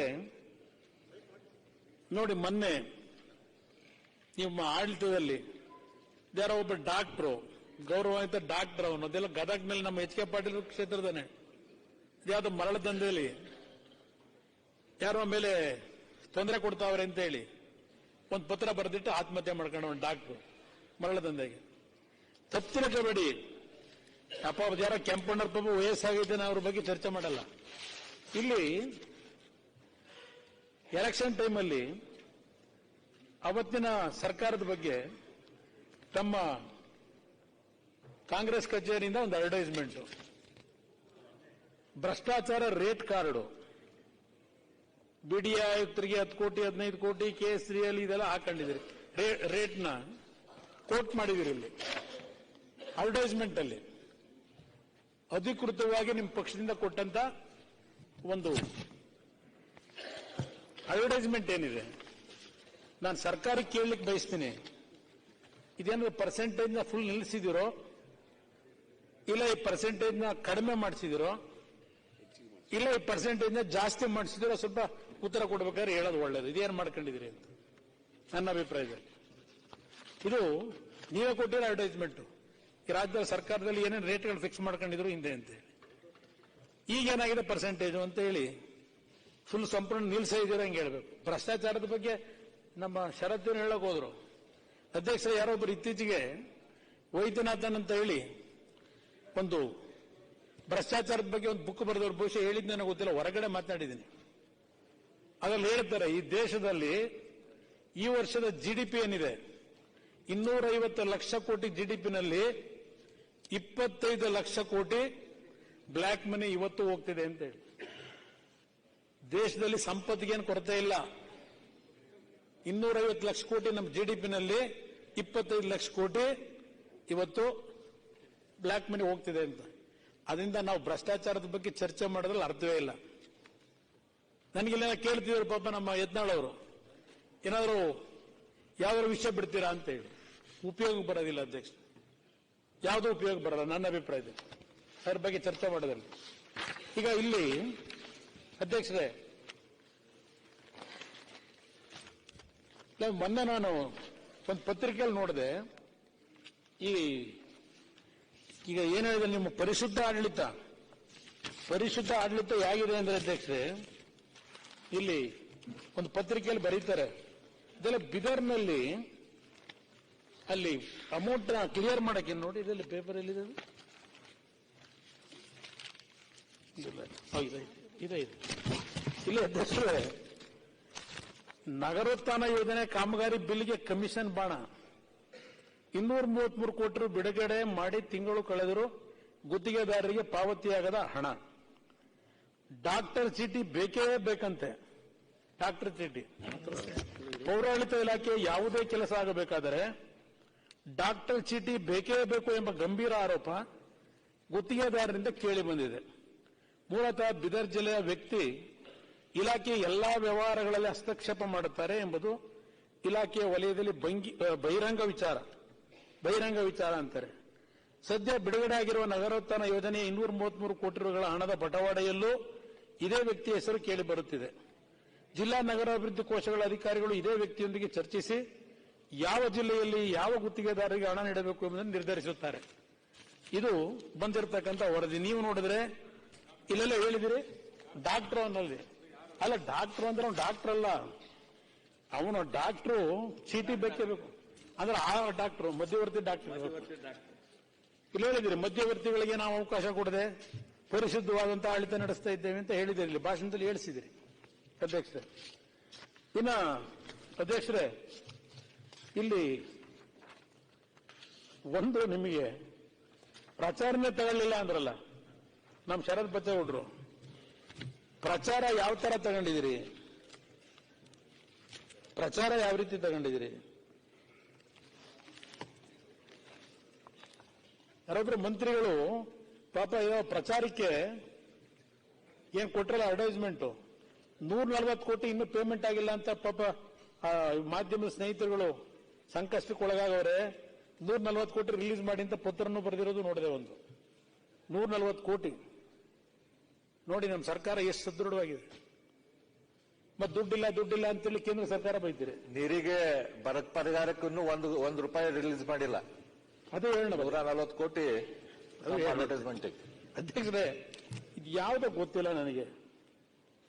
ದ ಪಾಲಿಸಿ ಫ್ರಂಟ್ ಅಂತ ಯಾವುದೋ ಒಂದು ಕಂಪನಿ, ಇದಕ್ಕೆ ಹಿಂದೆ ಅಪ್ಪನೂ ಇಲ್ಲ ಅಮ್ಮನೂ ಇಲ್ಲ ಅಂತಾರೆ. ಇದು ಯಾವುದೋ ಬೇನಾಮಿ 7 ಕೋಟಿ 20 ರೂಪಾಯಿ 7 ಕೋಟಿ 20 ಲಕ್ಷ ಮೊತ್ತದ ಗುತ್ತಿಗೆ. ಇದರ ಸಮಗ್ರ ಕಡತ ಒದಗಿಸಿ ಅಂದ್ರೆ ಕೊಡಕ್ ತಯಾರಾಗಿಲ್ಲ ಅಧ್ಯಕ್ಷರೇ. ಅದಕ್ಕೆ 4G exemption ಕೊಟ್ಟಿದ್ದಾರೆ. ಸರ್ಕಾರದಿಂದ ತೆರಿಗೆ ಏನಾಯ್ತು ಅವರಿಗೆ ಏನು ಶರವೇಗದಲ್ಲಿ ಕೊಡ್ತಾರೆ, ದುಡ್ಡು ರಿಲೀಸ್ ಮಾಡ್ತಾರೆ ಶರವೇಗದಲ್ಲಿ. ದಿ ಪಾಲಿಸಿ ಫ್ರಂಟಿಗೆ 7 ಕೋಟಿ 20 ಲಕ್ಷ ಕೊಟ್ಟ. ಹಲವಾರಿದೆ. ಇನ್ನೊಂದು ಯಾವುದೋ ಒಂದು ಕಂಪನಿ ಏನು. ಆಮೇಲೆ ಇದರಿಂದ ನಿಮ್ಮ ಯೂಸ್ ಇಲ್ಲಿ ವಾರ್ತಾ ಮತ್ತು ಸಾರ್ವಜನಿಕ ಮತ್ತೊಂದು 1.25 ಕೋಟಿ. ಯಾರು ಇವರು, ಏನು ಕತೆ ಇಲ್ಲಿ ಈ ರೀತಿ ಎಲ್ಲ ಕೊಟ್ಕೊಂಡಿದ್ದೀರಿ. ಇದಕ್ಕೆಲ್ಲ 4G ಎಕ್ಸಾಮ್ಷನ್ ಬೇರೆ, ಯಾವ ಇನ್ನೊಂದು ಕಂಪನಿ. ಬಹುಶಃ ನನಗೆ ಈ ಜಾಹೀರಾತನೇ ತಗೋತಾ ಇಲ್ಲ, ಪಬ್ಲಿಸಿಟಿನೇ ತಗೋತಿಲ್ಲ ಅಂತಿರಲ್ಲ. ಬಹುಶಃ ದೇಶದ ಇತಿಹಾಸದಲ್ಲಿ ಕೇಂದ್ರ ಸರ್ಕಾರದ ಪಬ್ಲಿಸಿಟಿನೂ ಮೀರಿಸಿದಿರಿ ಅನ್ನೋದು ನನ್ನ ಅಭಿಪ್ರಾಯ. ಯಾವ ಟಿವಿ ಹಾಕಿದ್ರು ಬೆಳಿಗ್ಗೆ ಯಾವ ಟಿವಿ ಒಳಗೂ ಅದೇ ಪ್ರಚಾರವೇ, ಗ್ಯಾರಂಟಿ ಗ್ಯಾರಂಟಿ ಗ್ಯಾರಂಟಿ ಗ್ಯಾರಂಟಿ. ಅಧ್ಯಕ್ಷ, ಇಲ್ಲಿ ಈ ಪಾಲಿಸಿ ಫ್ರಂಟ್ದು ಏನ್ ಹೇಳ್ತಾರೆ ಅಧ್ಯಕ್ಷರು, ಎಲ್ಲ ಅಪ್ಪ ಅಮ್ಮ ಇಲ್ಲ ಅಂತಲೂ ಹೇಳ್ತಾರೆ. ಇಲ್ಲಿ ಶರವೇಗದಲ್ಲಿ ದುಡ್ಡು ರಿಲೀಸ್ ಆಯ್ತದೆ. ಸರ್ಕಾರದಲ್ಲಿ ಯಾವುದು ಮೊನ್ನೆ ಅದೊಂದು ಪತ್ರಿಕೆಯಲ್ಲಿ ಇತ್ತು ಅಧ್ಯಕ್ಷರೇ, ಇನ್ನು ಕಡತ 1,37,000 ಕಡತಗಳು ವಿಲೇವಾರಿಯಾಗಿ ಬಿದ್ದವೆ ಅಂತ ಹೇಳಿ, ವಿಲೇವಾರಿಯಾಗಿಲ್ಲ ಅಂತ. ಆದ್ರೆ ಇದ್ಯಾವುದಕ್ಕೋ ರಾಕೆಟ್ ಸ್ಪೀಡ್ ಅಲ್ಲಿ ಹಣ ಬಿಡುಗಡೆ ಆಯ್ತದೆ. ಇದರ ಮೂಲ ನಾನು ಹುಡುಕಕ್ಕೆ ನೋಡ್ತಾ ಇದ್ದೇನೆ. ಇದು ಹೆಂಗೆ ಇದಕ್ಕೆ ಪಟ್ಟಾಗ್ತಾವರು, ಇದು ಯಾವ ಮಟ್ಟು, ಇದು ಯಾವ ರೀತಿ ಕೆಲಸ ಮಾಡಿಸ್ಕೊತಾವ್ರೆ ಈ ಸ್ಪೀಡಲ್ಲಿ, ಇದ್ರ ಗುಟ್ಟೇನು, ಈ ಸದನದಲ್ಲಿ ರಟ್ಟಾಗಬೇಕಾಗಿದೆ ಅನ್ನೋದು ನನ್ನ ಅಭಿಪ್ರಾಯ. ಅದ್ಯಾವುದೋ ಹೇಳ್ತಾರೆ ಪಟ್ಟು ಮಟ್ಟು ಗುಟ್ಟು ಅಂತ ಹೇಳಿ. ಆ ಮಟ್ಟು ಯಾರು ಅಂತ ನೋಡಬೇಕು, ಗೊತ್ತಿಲ್ಲ ನನಗೆ ಅಧ್ಯಕ್ಷರು. ಇನ್ನೊಂದು M2M ಅಂತ ಒಂದು ಮೀಡಿಯಾ, ಅದಕ್ಕೂ ಬೇರೆ ಅದಿನ್ನೊಂದು ರೀತಿ ಪಬ್ಲಿಸಿಟಿ. ಪಾಪ ನನ್ನ ಬಗ್ಗೆ ಟೀಕೆ ಮಾಡಿದ್ರು ವೆಸ್ಟ್ ಎಂಡ್ದು ಅಂತ ಹೇಳಿಯಾರು. ಇಲ್ಲಾರೊಬ್ರು ಶಾಸಕರು ಪತ್ತಿನೂ ಅದೆಂಥದ್ದು ಒಂದು ಅಡ್ವರ್ಟೈಸಿಂಗ್ ಏಜೆನ್ಸಿ ಅಂತೆ, ಅದಕ್ಕೂ ಪಬ್ಲಿಸಿಟಿ ದುಡ್ಡು. ಇದು ನಡೀತಾ ಇರತಕ್ಕಂಥ ಗ್ಯಾರಂಟಿ ಲೂಟಿ ಜಾತ್ರೆ ಅಂತ ನನ್ನ ಅಭಿಪ್ರಾಯ. ಗ್ಯಾರಂಟಿ ಲೂಟಿ ಜಾತ್ರೆ. ಅಧ್ಯಕ್ಷರೇ, ಅಕ್ಕಿ ಕೂಡ ವಿಷಯದಲ್ಲಿ ಬಹಳ ಚರ್ಚೆ ಕೇಂದ್ರ ಸರ್ಕಾರದ ರಾಜಕೀಯ ಮಾಡ್ತಾರೆ, ಅದು ಇದು ಅಂತ ಹೇಳ್ಕತ್ತೀರಿ. ನೀವು ಬೈಕತ್ತೀರಿ. ನಮ್ಮ ಸ್ನೇಹಿತರುಗಳು ಎಲ್ಲ ಕೇಂದ್ರ ಸರ್ಕಾರದಿಂದ ಈ ಪ್ರಧಾನಮಂತ್ರಿಗಳು ಬೇರೆ ಮುಂದಿನ 2028 81 ಲಕ್ಷ ಕೋಟಿ ಜನಕ್ಕೆ 5 ಕೆಜಿ ಅಕ್ಕಿ ಫ್ರೀ ಮಾಡಿದ್ರು. ಈ 5 ಕೋಟಿ ಅಕ್ಕಿ ಫ್ರೀದು ನಿಮಗೊಂದು ಅನುಕೂಲ ಆಗಿದೆ. 5 ಕೋಟಿಗೆ 5 ಕೆಜಿ ಅಕ್ಕಿಗೆ ಇನ್ನು 5 ಕೆಜಿ ಅಕ್ಕಿ ನೀವು 34 ರೂಪಾಯಿ ಕೊಡಬೇಕು, ಇದು ಮಾರ್ಕೆಟ್ ಅಲ್ಲಿ ಕೊಡಬೇಕಲ್ಲ ಅಂತೇಳಿ ದುಡ್ಡೇ ಕೊಡ್ತೀರಿ, ಅಕ್ಕಿ ಸಿಕ್ಕಿಲ್ಲ ಅಂತ. 34 ರೂಪಾಯಿ ಕೊಟ್ಟು ಅಕ್ಕಿ ಸಿಗದೆ ಅವ್ರು 170 ರೂಪಾಯಿನ ಕೊಡ್ತಾ ಇದ್ದೀರಿ. ಮೊನ್ನೆ ನಮ್ಮ 6 ಸಚಿವರು ಅಧ್ಯಕ್ಷರೇ ಇಲ್ಲಿ ಭಾಷಣ ಮಾಡ್ತಾರೆ ಅಪ್ಪರ್ ಹೌಸ್ ಅಲ್ಲಿ, ಹೇಳ್ತಾರೆ ಈಗ ಅದ್ಯಾವುದು ಕೇಂದ್ರ ಸರ್ಕಾರ ಬೇರೆ 29 ರೂಪಾಯಿಗೆ ಭಾರತ್ ಅಕ್ಕಿ ಅಂತ ಏನೋ ಶುರುವಾಗಿದೆಯಲ್ಲ, ಕೊಡ್ತಾವ್ರಲ್ಲ. ಈಗ ಭಾರತ್ ಅಕ್ಕಿನ 29 ರೂಪಾಯಿ ಕೊಡ್ತಾ ಇರೋದ್ರಿಂದ ಕೇಂದ್ರ ಸರ್ಕಾರದ ಎಕ್ಸ್ಚಕರ್ ಸಂಪೂರ್ಣವಾಗಿ ಬರ್ಬಾದ್ ಆಗೋಯ್ತದೆ, ದಿವಾಳಿ ಆಗೋಯ್ತದೆ ಅಂತಾರೆ. ನನ್ನ ಭಾಷಣ ಮಾಡಿದ್ರೆ 29 ರೂಪಾಯಿಗೆ ಬರ್ಬಾದ್ ಆಗೋದ್ರ ಸರ್ಕಾರದ ಕೇಂದ್ರ ಸರ್ಕಾರ, ನೀವಿಲ್ಲಿ 34 ರೂಪಾಯಿ ತರ 170 ರೂಪಾಯಿ ಕೊಡ್ತಾ ಇದ್ದೀರಲ್ಲ, 5 ಕೆಜಿ ಅಕ್ಕಿ ಕೊಡಕ್ಕಾಗಿದೆ. ನಿಮ್ಮ ಪರಿಸ್ಥಿತಿಯಲ್ಲಿ ಬರ್ತದಾಗಿದ್ರೆ ನಿಮ್ಮ ಆರ್ಥಿಕ ಪರಿಸ್ಥಿತಿಗಳು ಎಲ್ಲ ನಮ್ಮ ಎಕನಾಮಿಕ್ ಅಡ್ವೈಸರ್ ಇರ್ಬೇಕೇನೋ ಇಲ್ಲಿ ನಮ್ಮ ಸ್ನೇಹಿತರು, ಏನಿದೆ ನೀವೇ ಹೇಳ್ಬೇಕು. ಏನಿಲ್ಲ, ಸಮಸ್ಯೆ ಹುಟ್ಟಾಗ್ತಾ ಇರೋರು ನೀವು. ನಾವಾಗ್ತಿಲ್ಲಣ್ಣ, ನಿಮ್ಮ ಈಗ ನಿಮ್ಮ 6 ಸಚಿವರು ಹೇಳಿಕೆ ಇದು ಒಂದೇ ನಿಮಿಷ ಹೇಳ್ತಿಲ್ಲ ಅಲ್ಲ, ಒಂದ್ ನಿಮಿಷ ದಯಮಾಡಿ ಹೇಳ್ತೀರಿ. ನಾವು ಎಲ್ಲಿ ಕೂಡ ನಮ್ಗೆ ತೊಂದರೆ ಆಗಿದೆ ಆರ್ಥಿಕವಾಗಿ ಅಂತ ನಾವು ಹೇಳಿಲ್ಲ. ಪತ್ರಿಕೆಯವರು ಹೇಳಿದ್ರಿಂದ 58,000 ಕೋಟಿ, ಎಸ್ ಡೆಫಿನೆಟ್ಲಿ ಯಾವುದೇ ಸರ್ಕಾರಕ್ಕೂ ಕೂಡ ಹೊರೆ ಆಗ್ತದೆ. ಹಣದ ಕೊರತೆ ಇಲ್ಲ ಅಧ್ಯಕ್ಷರೇ, ನಮಗೆ ಹಣದ ಕೊರತೆ ಇಲ್ಲ. ನಾವು ಒಳ್ಳೆ ಆಡಳಿತವನ್ನ ನಮ್ಮ ಮುಖ್ಯಮಂತ್ರಿಗಳು ಕೊಡ್ತಾ ಇದ್ದಾರೆ. ಇದು ಸಡನ್ ಆಗಿ ಒಂದ್ ನಿಮಿಷ ಸಡನ್ ಆಗಿ ಒಂದೇ ಸಲ ಆದ್ರಿಂದ ನೋಡಿ, ಜೂನ್ ನಲ್ಲಿ ಸರ್ಕಾರ ಬಂತು, ಜುಲೈನಲ್ಲಿ ಆದ್ರಿಂದ ಸಡನ್ ಆಗಿ ಆಗಿದೆ. ಸ್ವಲ್ಪ ಬೇಕಂತ ನಾನು ಹೇಳ್ತೀನಿ ಕುಮಾರಸ್ವಾಮಿ ಅವರೇ, ನಮ್ಮದು ಟೋಟಲ್ ಎಕಾನಮಿ ಸ್ಟೆಬಿಲೈಸ್ ಆಗ್ತದೆ. There is no problem for the funds.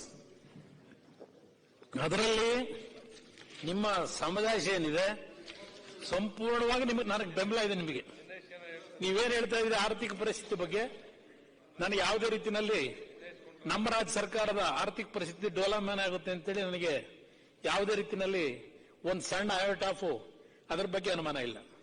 ಆರ್ಥಿಕ ಪರಿಸ್ಥಿತಿ ನಮಗೆ ಚೆನ್ನಾಗಿದೆ. ಹೇಳಿ ಆರೋಗ್ಯ ಸಚಿವರು. ಬಹಳ